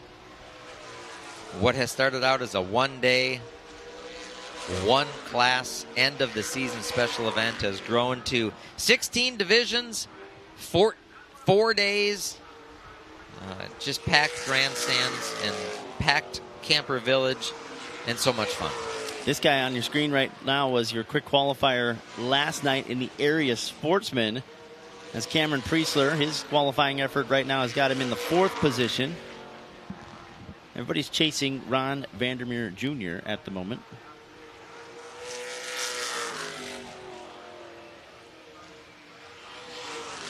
There's the 51 of Bobby Trzynski. Trzynski, the Marshfield Speedway track champion.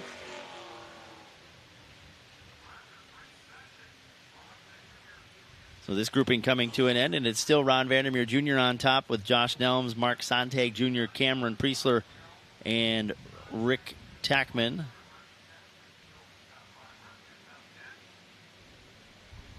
I think that's senior. There is the 3 machine of Brandon Reichenberger on screen. He will be qualifying here in a few minutes with the Midwest Truck Series. They'll be going group qualifying as well. Currently 2nd in the Midwest Truck Series championship battle between him and Grant Griesbach. They'll get one step closer to their crowning champion tonight. Yeah, last year we crowned the champion in the Midwest Truck Series at Fest. This year that honor goes to Jerry Aube and the gang up at Dells Raceway Park as part of the Halloween race weekend. Wish them the best of luck with the weather. They normally get this weekend's weather. We got it this year. It's nice up here at Oktoberfest. Roasty toasty, indeed. I don't think I packed enough pair of shorts.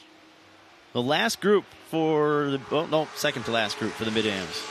One more group sitting down there and staging. And then we'll go truck qualifying. And then we'll downshift a little bit. Cut the cylinders in half and bring out the 4-bangers. And you're getting a look at the 80 machine Ryan Farrell's favorite. Yeah, Chris Harmon. He said it just needs that bubble window in the back. It's missing it. Sport window. Sean Urich out here as well in the 97 machine.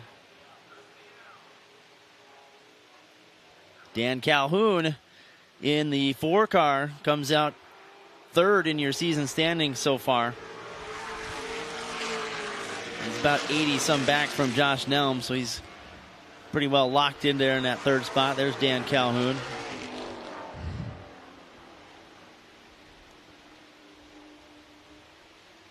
$25 of the mid-ams have qualified so far. They've got 6 more down there, so a total of 31 on the grounds for them this weekend. Good car counts in every division we've had. Indeed. Ron Vandermeer Jr. continues to pace this session at a 20.955. There's Sean Urich's 97 machine. I stood right down there in between turns 3 and 4 in practice, and that 97 looked awfully loosey-goosey. Right now, Sean Urich in the 23rd spot on the speed charts. We saw a lot of these machines bouncing around last night in that area sportsman race, too. You know, perhaps the loose condition, and we've seen it all weekend long, is just these weather conditions. Sunny and warm and just not a lot of grip. Makes the track greasy. That's how we see when the sun goes down, action picks up a little bit. Speeds get a little quicker. Something to keep an eye on as we get rolling into tomorrow's 200-lapper for the ASA Midwest Tour. All the weather forecasts expect this weather to continue through tomorrow. Warm and sunny. And the drivers have kind of dealt with that at a couple different events throughout the year. Hawkeye was really warm. It was really warm when we were at Grundy. And for the Gandrew 250 was another one that was a scorcher. So they've been through it this summer. Going to deal with it again here at Oktoberfest. There's Tristan Swanson, big winner of segment 2 for the Trickle 99 last night. Looks like maybe he's asleep. Just getting a little power nap. Yep. There's nothing wrong with closing your eyes a little bit. Don't Pink along the top windshield there, the front windshield along the top, the Midwest Truck Series banner. And October, of course, is Breast Cancer Awareness Month, so the Midwest Truck Series handed out new windshield decals here this weekend for the fellas to use here and at the Dells, Breast Cancer Awareness Month. Final group on track for the Mid-American Stock Cars. And you got, I'd say 5 of the 6, maybe all 6 of them could jump up there over Ron Vandermeer Jr. Scotty Gardner, one of them in that 13 machine, your current championship point leader. Yep, he'll be joined on track by Marcus Hoover in the 00 machine. Dusty Mann was really sporty in that sportsman race last night. He was second quick in qualifying. Jason Stark, we know what that guy is all about. And then the 90 of Titus Helgestad out here in this group as well. There is Scotty Gardner Jr. Comes into tonight with a 55-point lead over Josh Nelms, who's currently second in qualifying. Gardner right away on his first lap, going to go 6th quickest. 21.113. Needs a little less than 0.2 of a second pickup. Does Gardner. This looks like a good lap. Fast time for Gardner, 20.779. And here comes the rest of that group. Yep. Jason Stark up into the top 7 now.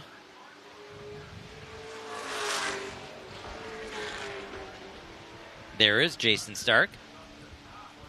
48 machine. Jason's been busy here this weekend. Also ran 4 feature events in the Lacrosse Late Models. Was named Rookie of the Year in the Lacrosse Weekly Series Late Model Division. Jumped in the area sportsman race last night as well.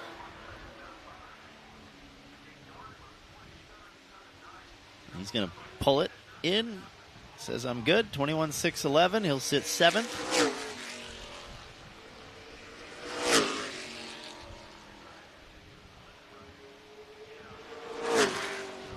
Helgestad up to 12th. Andrew Borntrager in this group as well.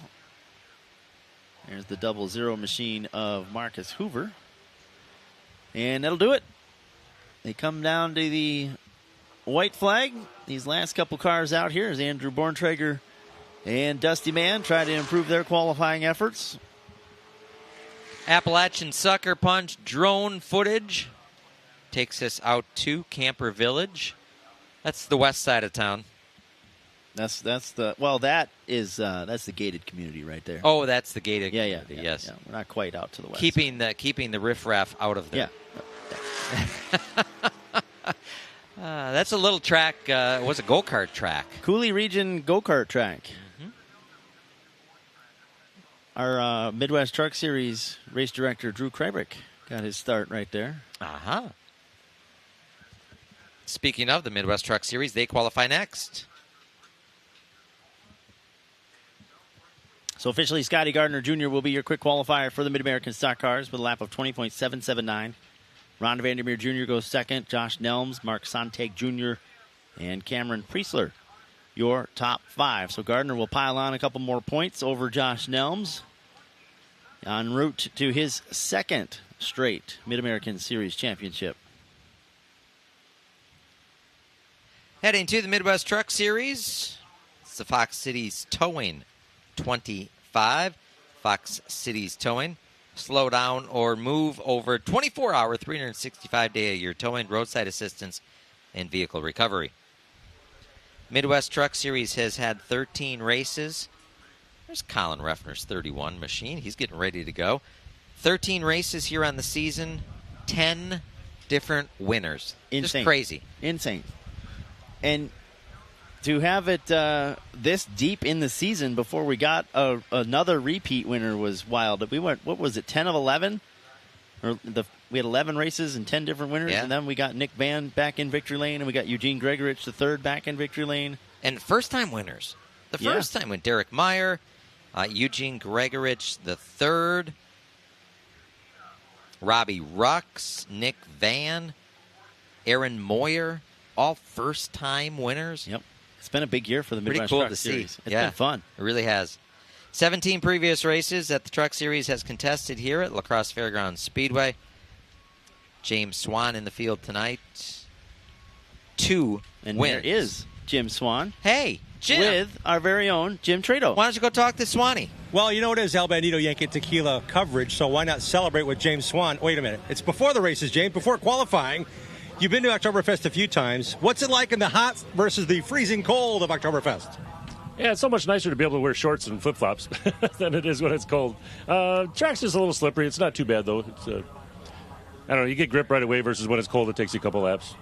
So if you're not familiar with the Midwest Truck Series, there is a rule for James and other full-timers. You're only allowed to add 1 new tire to the mix per race event. How does that affect what's going on here? Is there any special occasion, special allotments for Oktoberfest, being a long event as it is? No, they don't change much. We've got a deal, too. After your 5th race, you could add 2 new tires within the next 3 races. So I think some people still have that option here today. I don't know if anybody did it or not, but, yeah, I don't know. Just business as usual.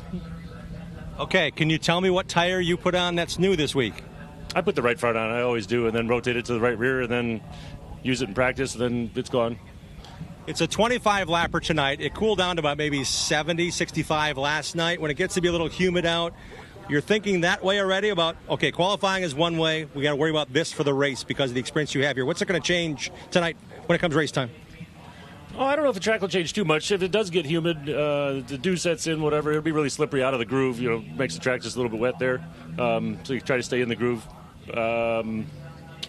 Otherwise, it's dark, and you really got to pay attention because there's not a lot of lighting, and we're going really fast. So it's a pretty neat place. Okay, so if your racing is done tonight, is there still a Sunday in the plans for the Swan Festival celebration at Oktoberfest? Of course, yeah. We're not leaving until Monday. We're going to try to run the 602 Oktoberfest tomorrow, I think, so we'll stick around. Could be a new engine in the offering if he plays his cards right in the draw for those competing in the 602 engine. The The Oktoberfest action is part of our morning coverage tomorrow on Track TV. So we wish you all the best in the Truck Series. Racing for the points. I know it's not necessarily a championship season with James, but wins are wins, and you're looking for another one yet this year. One on the year. How big would it be to win here at Oktoberfest tonight? Yeah, that'd be really cool. We haven't done all that well in the truck. We just dumb luck this year, a couple wrecks. Yeah, it'd be really neat to win here. This is one of the best places. Obviously, Saturday night, the place is packed. There's a ton of people up there watching. Obviously, people watching on TV also. So, yeah, it would mean a lot to me. You know, it'd give a confidence booster going into the Dells in 2 weeks. The thoughts of James Swan about the qualifiers number 97 truck here. He's one of the few without a helmet on. He's been here for a while with the window net up. I asked his crew chief wife, Katie, hey, can you drop the net so we can talk to your driver? And he is more than accommodating. But he's one of the drivers that is the barometer in the Midwest Truck Series. He has been now as a multiple-time champion. The last 10 years or so, if you want to race and win, you got to beat Swanee to do it. This year, just one victory on the year, and he knows what's at stake for the championship as well. Very respected racer, very respectful for those he races with. Thank you, Jim. Swanee comes in fourth in the championship point standings, but perhaps the highlight of Swanee's night was last night when he was on the big screen. Yeah, we followed him with his swan hat up to the beer stand. He stopped me when I come back across after we did the driver intros and yanked me in. He's gave me a nice little thanks for doing that. Yeah, we put Swanee on the big screen last night. He and Katie were having a good time. Follow the swan. There's our crossover that we've talked about between the infield and the outer pit area and the outer grandstand area. So that happens in turn number 4. James Swanee, six-time ASA, or I should say a six-time Midwest Truck Series champion.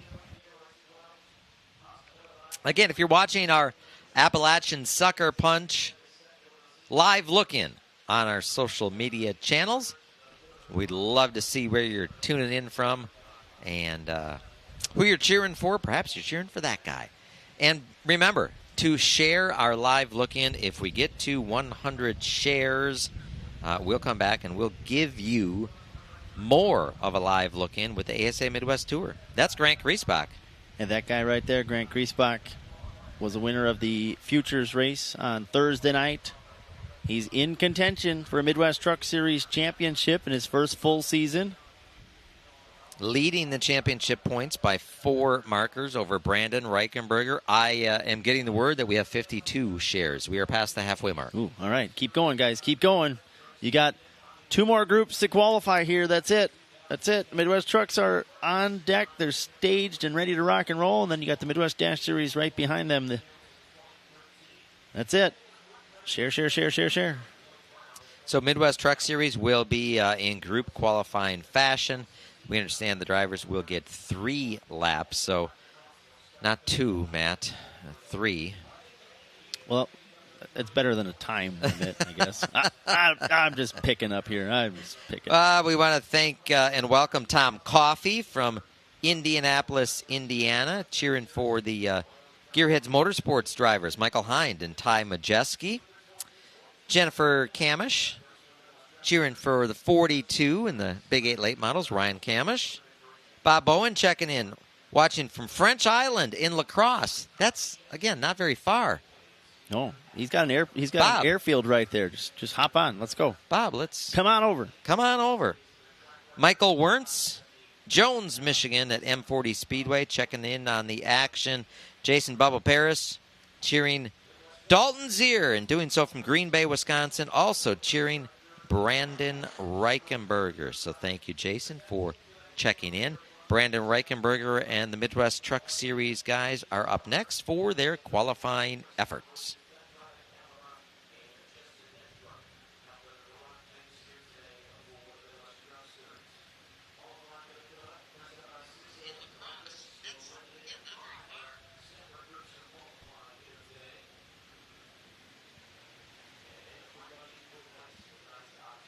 All right, so the trucks come out in groups, and they progressively, well, traditionally, I'll say, at every other race event, how they do it is they come out in groups based on practice times, and they get progressively faster. This weekend and at the following event, the final group is the top point contenders, so that top they're 5. all together. Yep. So a little bit different for the Midwest Truck Series than what they are used to.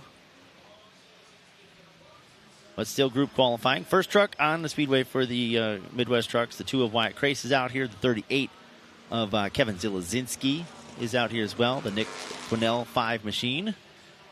The 17 of Josh Wise out here. They had a brake. They had a crazy brake explosion during practice. Eric Wise, sorry.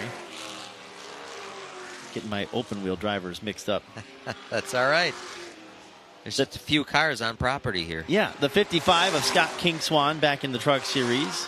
And then you see the 49 machine of Ryan Manthe, who, that's where our ice cream came from yesterday, by the way. Really? That 49 truck. Oh.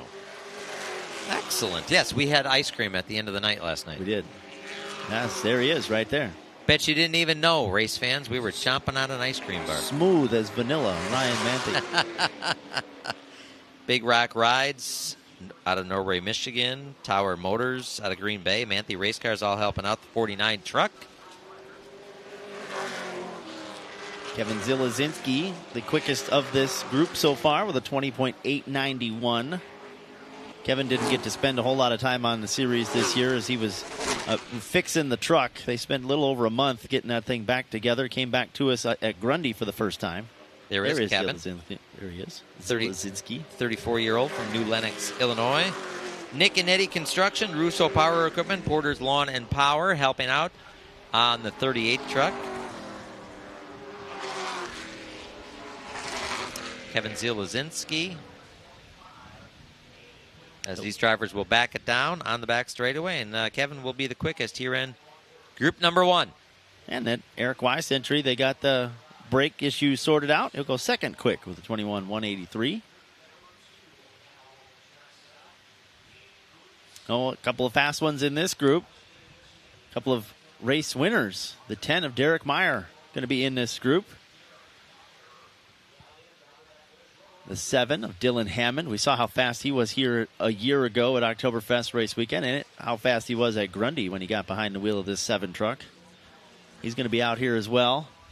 Yeah, he got bit by the 3 wide rule last year here at Fest. Can't go 3 wide in the Truck Series. Cannot. He's a super late guy, was not aware of that rule. I'm sure Drew told him in the driver's meeting, though. Colin Refner in the 31. The Custer, Wisconsin driver, DeBoer Racing, D&D Amusement Games, Rex Transport, Midwest Racing Network, all helping out on the 31-year-old. We saw Colin here on Thursday night. He was on stage. Yep, handing out some trophies. Handing out trophies with Uncle Brian and Dad Baird as part of the Knights Refner 88 race. Yep, everybody got a cool little Knight helmet, plaque. Pitcher, a glass pitcher. There is Colin Refner. There's Brent Kirchner in the 8 truck also out here. Kirchner, 54-year-old from Stoddard, Wisconsin. City Auto Sales Marine Credit Union, racing with Derek Meyer. Derek Meyer, the white number 10. The 14-year-old from Michigami, Michigan. And there is Dylan Hammond in the 7. Ooh, Hammond down to a 20.3, 29. Wisconsin Dells driver. Tim Andrews Horticulture. Bryn Incorporated. Lyuna sponsored number 7. Normally piloted by Tyler Noble. It's been a kind of a congregation of drivers in that 7 truck this year. Derek Meyer goes second quick. You get a look at him, 20.549. So Dylan Hammond, 2/10 over the trucks that have qualified so far. Froggy's checking in. PMF Landscape Supply, Froggy, says, Matt, you're doing a great job. Oh, thanks. Well, they said you guys are doing a great job, but I thought I'd give you all the credit. Wow, it's a 3-man band up here. I'm not a one-man show. There is Nick Van's machine, the winner at Wisconsin International Raceway, and backed that up with a win at Jefferson, part of their 2-day show. They had 2 events on the 19th of September and then on the 20th of September. But Nick Van, one of those first-time winners. Dylan Hammond sits atop the speed charts at a 3:20.329, a 3:29. Dylan Hammond the fastest. Next group on track. Yeah, this will be another pickup, the 91 of Tristan Swanson, former Truck Series champion, on track. He'll be out here with the 76 machine of James Lynch, the 33 of Kevin Knieze. There's Lynch. Knieze out here as well as the 21 of Scott Shieszelski. And Parker Kane also on track in this group. James Lynch right there on screen. The U.S. Equipment Sales and Rental R&G Truck Repair, number 75. 21-year-old from Palos Park, Illinois. There's Tristan Swanson. Joined the chase here in 2025, about 3/4 of the way through the season. Had that 91 truck. I guess it was at Madison when they brought it out for the first time. Yeah, it was for sale. And they said, well, the only way to sell it is to showcase it on the track. 5th quickest so far for Swanson. Parker Kane up to 2nd. 20.463. The driver out of Michigan, former Rookie of the Year. There he is, the 44 machine. Can he get down by Dylan Hammond? Not quite. He's going to sit 2nd, though. Good effort for Parker. And for Scott Shieszelski. Kirby Kurth said Scott Shieszelski is going to be the Truck Series winner this weekend. You watch. He called it on Wednesday. Shieszelski currently sitting here 3rd. So good lap for Shieszelski. Dylan Hammond still paces the field, 20.329. Over Parker Kane and Scott Shieszelski. Derek Meyer, Tristan Swanson, your top 5. Next group is on track.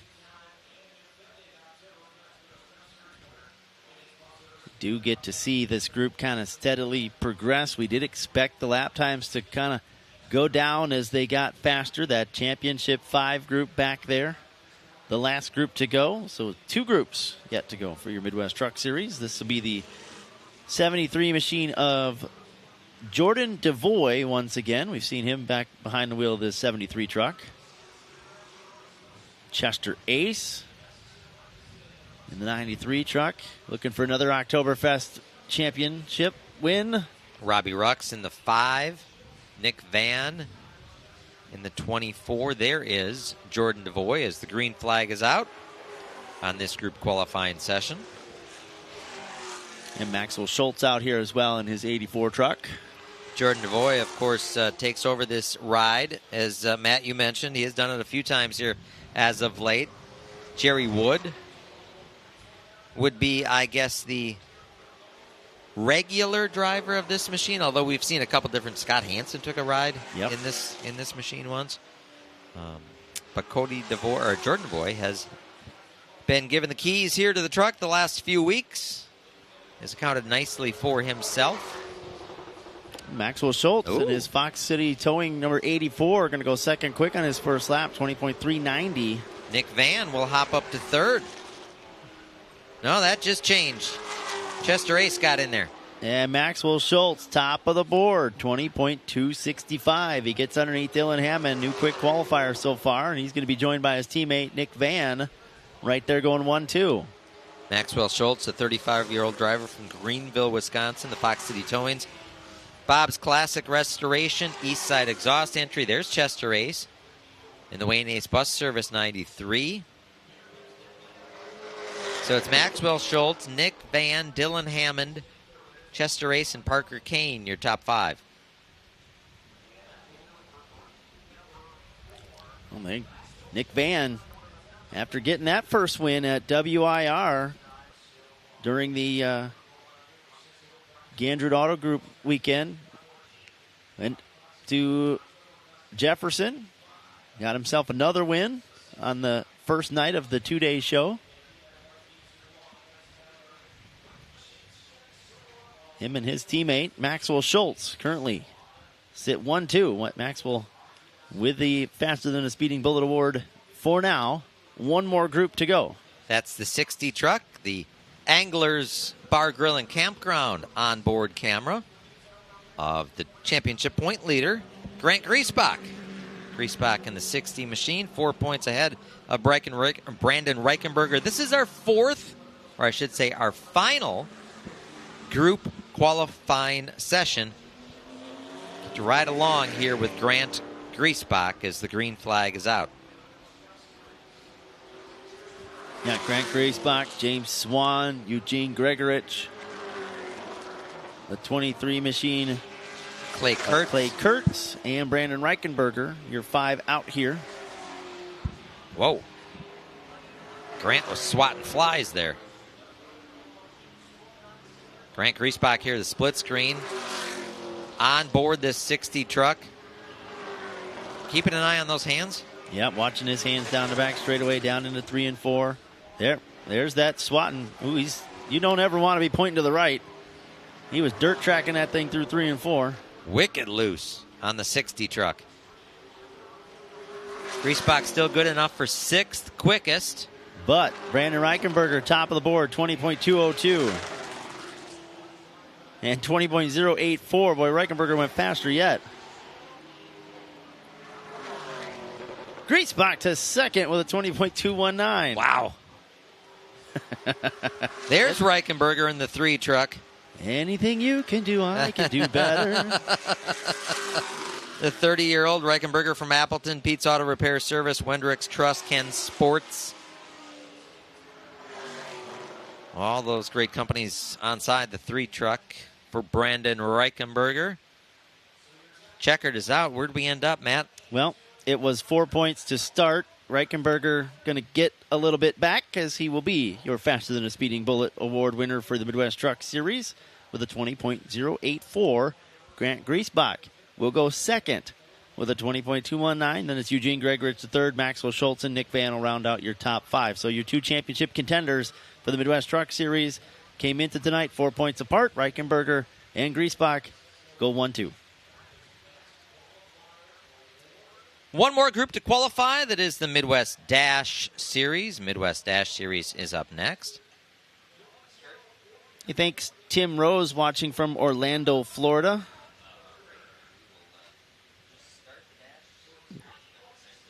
QC Willie watching. Longtime photographer at State Park Speedway in Golden Sands.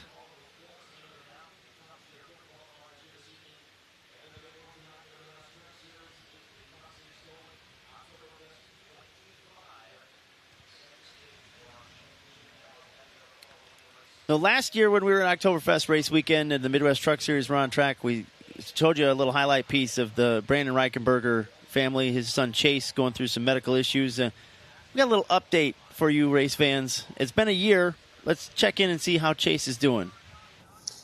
Yeah, I look back at the video last year. Obviously, we stopped on the front stretch, and at the time I wasn't sure exactly what was going on. I thought we were going to have driver intros or something like that, and we sat in the front stretch, and just so happened that I was stopped in front of the Jumbotron or the screen down in the infield, and I was sitting there waiting, and I thought I had heard something mentioned about Chase being in Cincinnati or going to be transferred to Cincinnati, and I just happened to look at the Jumbotron, and my wife and Chase were up on the screen, and at that time, obviously, I knew he was waiting to be transferred to Cincinnati, and they couldn't be here this weekend because this was last year at this time. This is where we ended our season, and was racing for a championship, and they come to everything at the racetrack, so them not being here for that weekend made it even that much more emotional and things like that. So I had tears in my eyes in the truck as we sat there and waited, and of course we got the big windstorm as we were coming to the green, and I'm the pace laps just trying to just wipe the tears out of my eyes and get focused in. And once we got racing, it was all race mode there, but we got done and got to the start-finish line, and one of my crew guys had them on FaceTime, so we had the opportunity to FaceTime right afterwards, which was pretty cool. So, he's come so far in the last year. You look at everything that he's doing now. He wants to be at the racetrack, and every morning he gets up, it's trucks, race cars, racetrack, and we just happen to live about 8 miles from WIR, and he knows how to get to the racetrack. So anytime we head that direction, he thinks they're going racing. So, he's doing very well. He's still got a long way to go when it comes to some of his physical therapy, occupational therapy stuff, but he's made tremendous strides, and he's doing everything a almost 4-year-old boy should do. He's being mischievous, playing with race cars, doing everything he can to keep himself busy. So very fortunate to have good people around us, and the group at Cincinnati has done everything they've needed to keep him going in the right direction, and the support from the racing community has been phenomenal as well. Great to hear here that Chase is doing better, living a normal, as much as he can, life for a 4-year-old boy. That's awesome. They're here at the racetrack. We've seen him throughout the summer. You can see him playing down there in the sandbox. Yeah, and we bring you that update because it was 1 year ago here on Fest Weekend Championship Saturday night that we introduced you to Chase and his mom and the struggles that they were going through as a family. So we wanted to give you a follow-up there and just let you know how Chase was doing. And happy to say he's doing well. And the racing community is so amazing, getting behind each other in times of need. Of course, this weekend, a big weekend, Oktoberfest race weekend, we're all thinking about the longtime Midwest Series announcer Eric Heinefeld as he recovers from some surgery that he had this week. Hope Hammer is in good spirits, and we look forward to seeing you back at the Speedway very soon. Midwest Dash Series going to get ready to roll. They will do group qualifying as well. So we'll take the horsepower down a little bit from V8 to a 4-cylinder. Some of these guys were on track do the 00. Some of them were on track the other night just to get some practice. But this is the first time all weekend long that the internationals have been up on the 5/8 mile.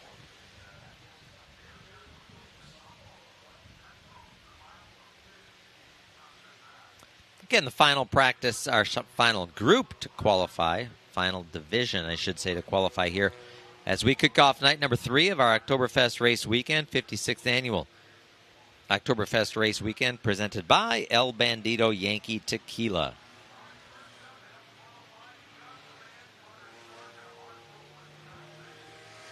Kenny the Tack Storkson is watching from South Beloit. Kenny should convince his car owner to get the 602 up here tomorrow. But he's cheering for Mark Dewey in the Midwest Dash Series. Tom Schroeder tuning in from Waukesha. And Gizmo and Rat are watching from Slingerdine. They say hi. Whoa. We got one spun around in turn 4. We go caution. Well, Rat, hello. Kenny had jinxed him. Mark Dewey going around over there. And Gizmo. Gizmo and Rat watching down there. Rock on. Sounds like a TV sitcom. Gizmo and Rat. Janice Como is watching from San Bernardino, California. And Gail Ellenbacher from watching for Ty Majeski, rooting for the win. I'm going to look up the weather in San Bernardino, California. What are the odds that we might have a better day? Carry on. I'll be right back in 1 sec. Phil Maloff currently pacing Midwest Dash Series qualifying, and that is an interesting story because he rolled over in the Oktoberfest race weekend 1 year ago during the 00 race. There is Anna Price Maloff. She comes in tonight second in the season standings behind Phil Maloff. Both of those two having good seasons, drivers out of Manitowish Waters. Carter Stark, the blazing fast youngster out of Marshall, currently leading with a 22.178.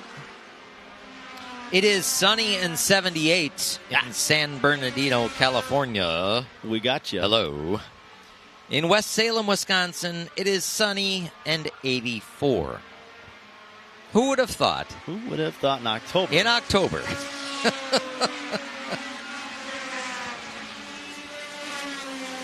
Tim Boothby watching from Maine, and we got them spread out all over the country, Dean. Hey, we're coast to coast. Coast to coast. There Thank is you. Carter Stark. Thank you very much. We go coast to coast live.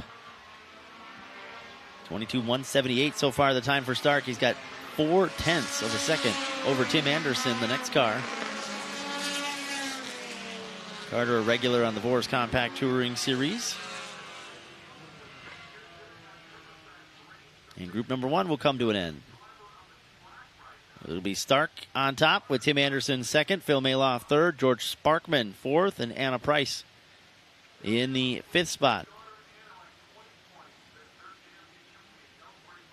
George Sparkman, you know, they have, when they took the Rockford Speedway down, they did a little auction and different pieces of the track went to different places. You know, Owasso got the grandstands and things like that. Madison, we got the junior flag stand. Well, George Sparkman got the officials tower that was sitting in turn 3. Really? In the pits. And it is now in his backyard. His grandkids race around it. It's very fun to watch on socials. Huh. I love it. Group number 2 coming trackside for your Midwest Dash Series. In this group, you'll have the 9 machine of Taylor Dawson, the 7 or the 11 of Travis Hill. That'll be a car to keep tabs on right there. The 22 of Sean Grabinger. Ashley Bell will be in this one. Cameron Gemmitz. Andrew Rohn. Albert Strobel III. That'll be another car to keep track of. That 86 of Al Strobel. And the 96 of Cameron Hill. Cameron Hill coming down the front chute right now. These cars all chasing Carter Stark with a 22-178. And Carter Stark has 0.4 of a second over the rest of the field. That's crazy. Crazy, but not surprising. No, not surprising. He has got a very heavy right foot. So if these are 4-cylinder cars, and they're about a half the size of a full-blown ASA Midwest Tour late model, 0.4 of a second per scale, that would be like 0.8 of a second. Yeah, he's got a healthy advantage right now. You know, the under the hood changes from V8 to 4, but inside the cockpit it doesn't change a whole lot. Nope. You still got a steering wheel, a couple of pedals to smash, the belts and all the roll cages in there. It all looks the same out the front window. You got a chance to sit in a race car this weekend. I did. With Justin Mondyke machine. Yep. We did a little piece. Vinny and Justin and I did a little piece on that, taking you fans. Did he let you fire it up? No. And there was a El Bandido Yankee Tequila bottle over on the far right-hand machine where the water bottle sits, and I couldn't reach it. Oh, man. I know. I hope you got to the after-race parties and got some samples anyway. El Bandido Yankee Tequila has been great. If you're watching here on grounds, they have the Blanco. There's 4 different kinds of El Bandido Yankee Tequila that they manufacture, and the differences are just how long it is aged. But they have the Blanco here, and you can buy some margaritas made with El Bandido Yankee Tequila. Yeah. The Midwest Dash Series group qualifying still ongoing. One more group to go. Carter Stark still the man to beat. 22-178, 0.4 over Tim Anderson. Our top 5 hasn't changed. It's still Anderson, Maloff, Sparkman, and Price. 20 of them have taken time so far. You know, we were talking about that piece, Dean. Let's why don't we see what you look like inside of a race car? All right, let's see. Dean Strom at Oktoberfest with Justin Mondyke, driver of the number 44 El Bandido Yankee Tequila entry on the ASA Midwest Tour. Me, I'm going to hop in this bad boy, and we're going to take you inside the cockpit of an ASA Midwest Tour car. You know why I picked it for this? We're both small. Yes, that's right. Same size. All right, let's do this. I didn't know I was going to have to be a gymnast to get in this gosh darn thing. Yep, you got to be pretty good at it. It's pretty tight. All right, steering wheel. We're going to put this on. Yep. It's got a special, tell us about this. What's Quick this do? connect. Quick Quick connect? connect spline, so you can take it on and off. Slides right on. Just push it. There you go. I'm on. Ready to drive now. Okay. It's right, the steering wheel's right up against my stomach. Can't eat so much. Those sweet treats, the cookies, Dean. So some steering wheels I see there's an indexing mark. You don't have that. I don't have that. I just always have my push to talk here on the left side, make sure that we're straight, and then we're good to go. Okay. Why do some guys run the index steering wheel? I think they just at certain tracks, sometimes they might like a little left starting off or a little bit right, depending on how much bank. And then obviously once you're going down the straightaway, they want that straight up and down. But okay, so I'm looking over the steering wheel. Where are you keeping your hands, by the way? 10 and 2. 10 and 2? 10 and 2, yeah. Okay. I'm looking over the steering wheel. How far, when you're racing, are you looking ahead? I would say probably at least 50, 60 yards ahead, trying to keep a good range, but also it depends if you're in race trim or if you're just out making laps, right? Then you kind of change that where you're looking at, right? So when we go into a corner, are you looking out the window, the side window a little bit? I'm looking more at the right front, make sure that I hit certain grooves in the racetrack on entry through the center. And then obviously on exit, you're starting to turn your view to the left side to make sure that you're hitting your left front where you need to. Okay, we got a mirror up here and we got a mirror over here. Yep. What are we looking at? My spotter's doing their job. I never have to look at the mirror. So the only one I honestly never look at the rear view mirror. That's just kind of for backing up, getting out of the pits. The side here, we'll use it once in a while. If my spotter calls out clear tight, check yourself or something like that if they can't get a good view. Okay, and the shifter, is it an H pattern? What is it? Yep, so it's a 3-speed, so reverse is up and to the left, and then first is all the way back to the left, all the way back, and then second, third. So 3 gears. 3 gears. 3 forward. 3 gears. forward gears. All right. Reverse. And this is where we're starting the car. Yep. So on off is the ignition switch. Start is obviously your starter. Then the black switch on the left is my helmet blower. So we have high and low on that. Okay. And then that's the master. That's switch. the master switch. So you mentioned I'm not putting your helmet on. Yeah. Tight for you. So are you wearing earbuds in your ears to hear the spotter, or is it built into the Nope, helmet? earbuds that come out, and then there's a connection on the helmet on the outside that we plug into, and then the other connect. Where is the right Where here. is the radio here? Radio's right here. Okay. Radio's right there, so we're always on channel 1 for what we're doing. Can we get 90s on 9? If you want. I like 90s. Classic country or classic rock? Classic Classic rock's like 70s, 80s. How about like Red, White, and Booze, that channel 350? Red, White, and Booze. Don't you listen to Sirius Radio? Anyway, I digress. listen to Y2 country. We've got 6 gauges here. Yep. Big one, RPM. Yep, RPM. So you're never really looking at that when you're racing. Maybe down the backstretch, depending on if you're looking for gearing. There's a preset in it and a recall. So after it'll read your max RPM, so you can see if you're hitting to where you want to be on your chip. And then we have oil temperature, water temperature, oil pressure, our voltage, make sure our alternator is working, and then of course fuel pressure. So everything there, I mean, oil temp, water temp, oil pressure you can't really control.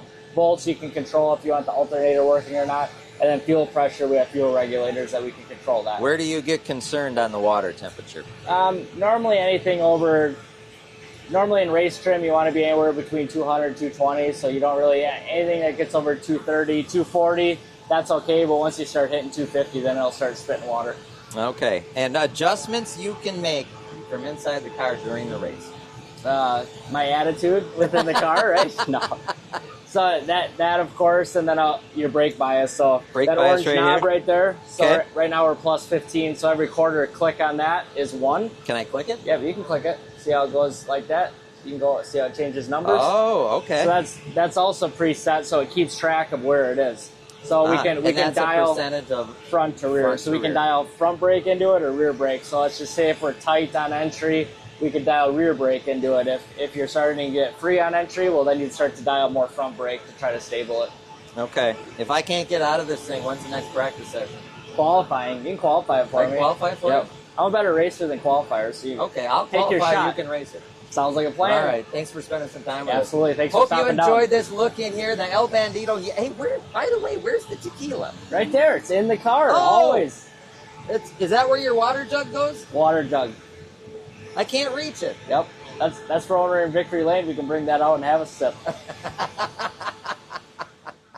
That's a look inside a ASA Midwest Tour super late model, Justin Mondyke, and the El Bandido Yankee Tequila 44. That was awesome. Dean, you and Justin looked like you had fun there. You know what I learned? Well, I learned a few things. I learned about the brake adjustment knob. I hadn't seen that before. I learned about the shift pattern. But you know what else I learned about myself? Is I'm slightly claustrophobic. You didn't like being in there, huh? There is not a lot of room in that car. The full containment seat, and then you have a headrest on each side. We didn't even put the window net up, and I was still already feeling. And the steering wheel, he's got the steering wheel. I mean, it is right.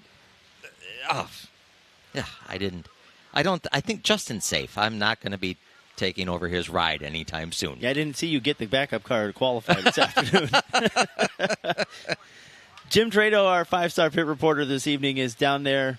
Jim, what do you got for us? I'm going to give 5 stars to the best qualifier of the Midwest Truck Series, Brendan Reichenberger. It's a big weekend. We all know how big it is, but I understand you had a driver coach help you through fast qualifying run. Give us the goods. Yeah, my little guy Chase, he's going to be 4 next week, and he loves being at the racetrack, and, he's trying to help out with tires when he can. He jumped in the truck before qualifying, and it was, I guess, getting everything set up right for me from a steering standpoint. So, that was quite a lap. I didn't really know what to expect. It's been so hot here today, and the racetrack slowed down, I feel like a lot from last year, and went out to qualify, and we made some adjustments before qualifying, and I guess we made the right ones, for the time being. And the lap felt good, so I was hoping it was one of those laps that was fast also that felt good. So, pretty cool to get one of those speeding bullets. It's a pretty cool trophy, and Oktoberfest weekend's always a special weekend for, Midwest short track racing. And so I just got to say thanks to my dad, my crew, all those guys put in a lot of time. We spent a lot of time in the shop preparing, and so far it's a good start. Brandon, we're trying to keep track with you all weekend. This is the second to last race of the year, but more importantly, you came in 4 points behind Grant Griesbach before qualifying. Qualifying awards points. What's the difference now? I think it's 1 point is a difference right now going to the heat races, but there's 2 races left. Doesn't seem like a lot, but there's a lot of laps left, here, but also at the Dells at Halloween. So it's just like any other sport. It's one play at a time, one lap at a time. You certainly can't win it today, but you can certainly lose it. So just trying to make the right adjustments, make good decisions, and do the best we can and see where it shakes out. Glad to see you got the speed. Glad to see the driver coaches in the house as well. Brandon, we wish you well tonight. Thank you.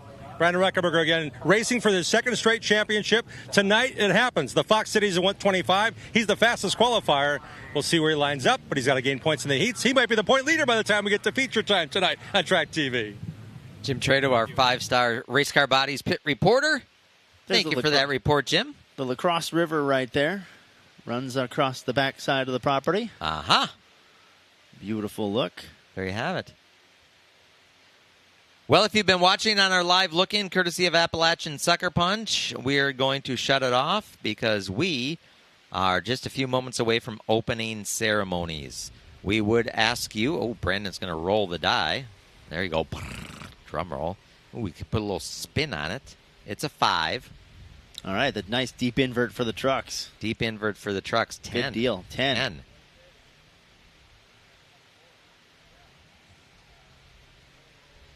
Saw Drew hold up the 10. Looks like a 5 plus 5 tonight.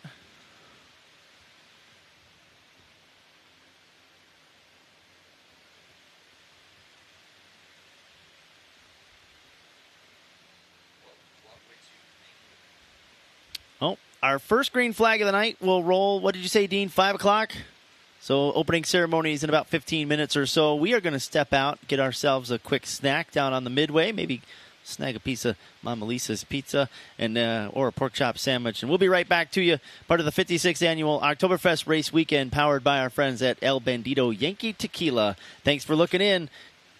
Subscribe, tracktv.com, to catch all of the rest of the action for the remainder of the weekend for the 56th annual Oktoberfest race weekend.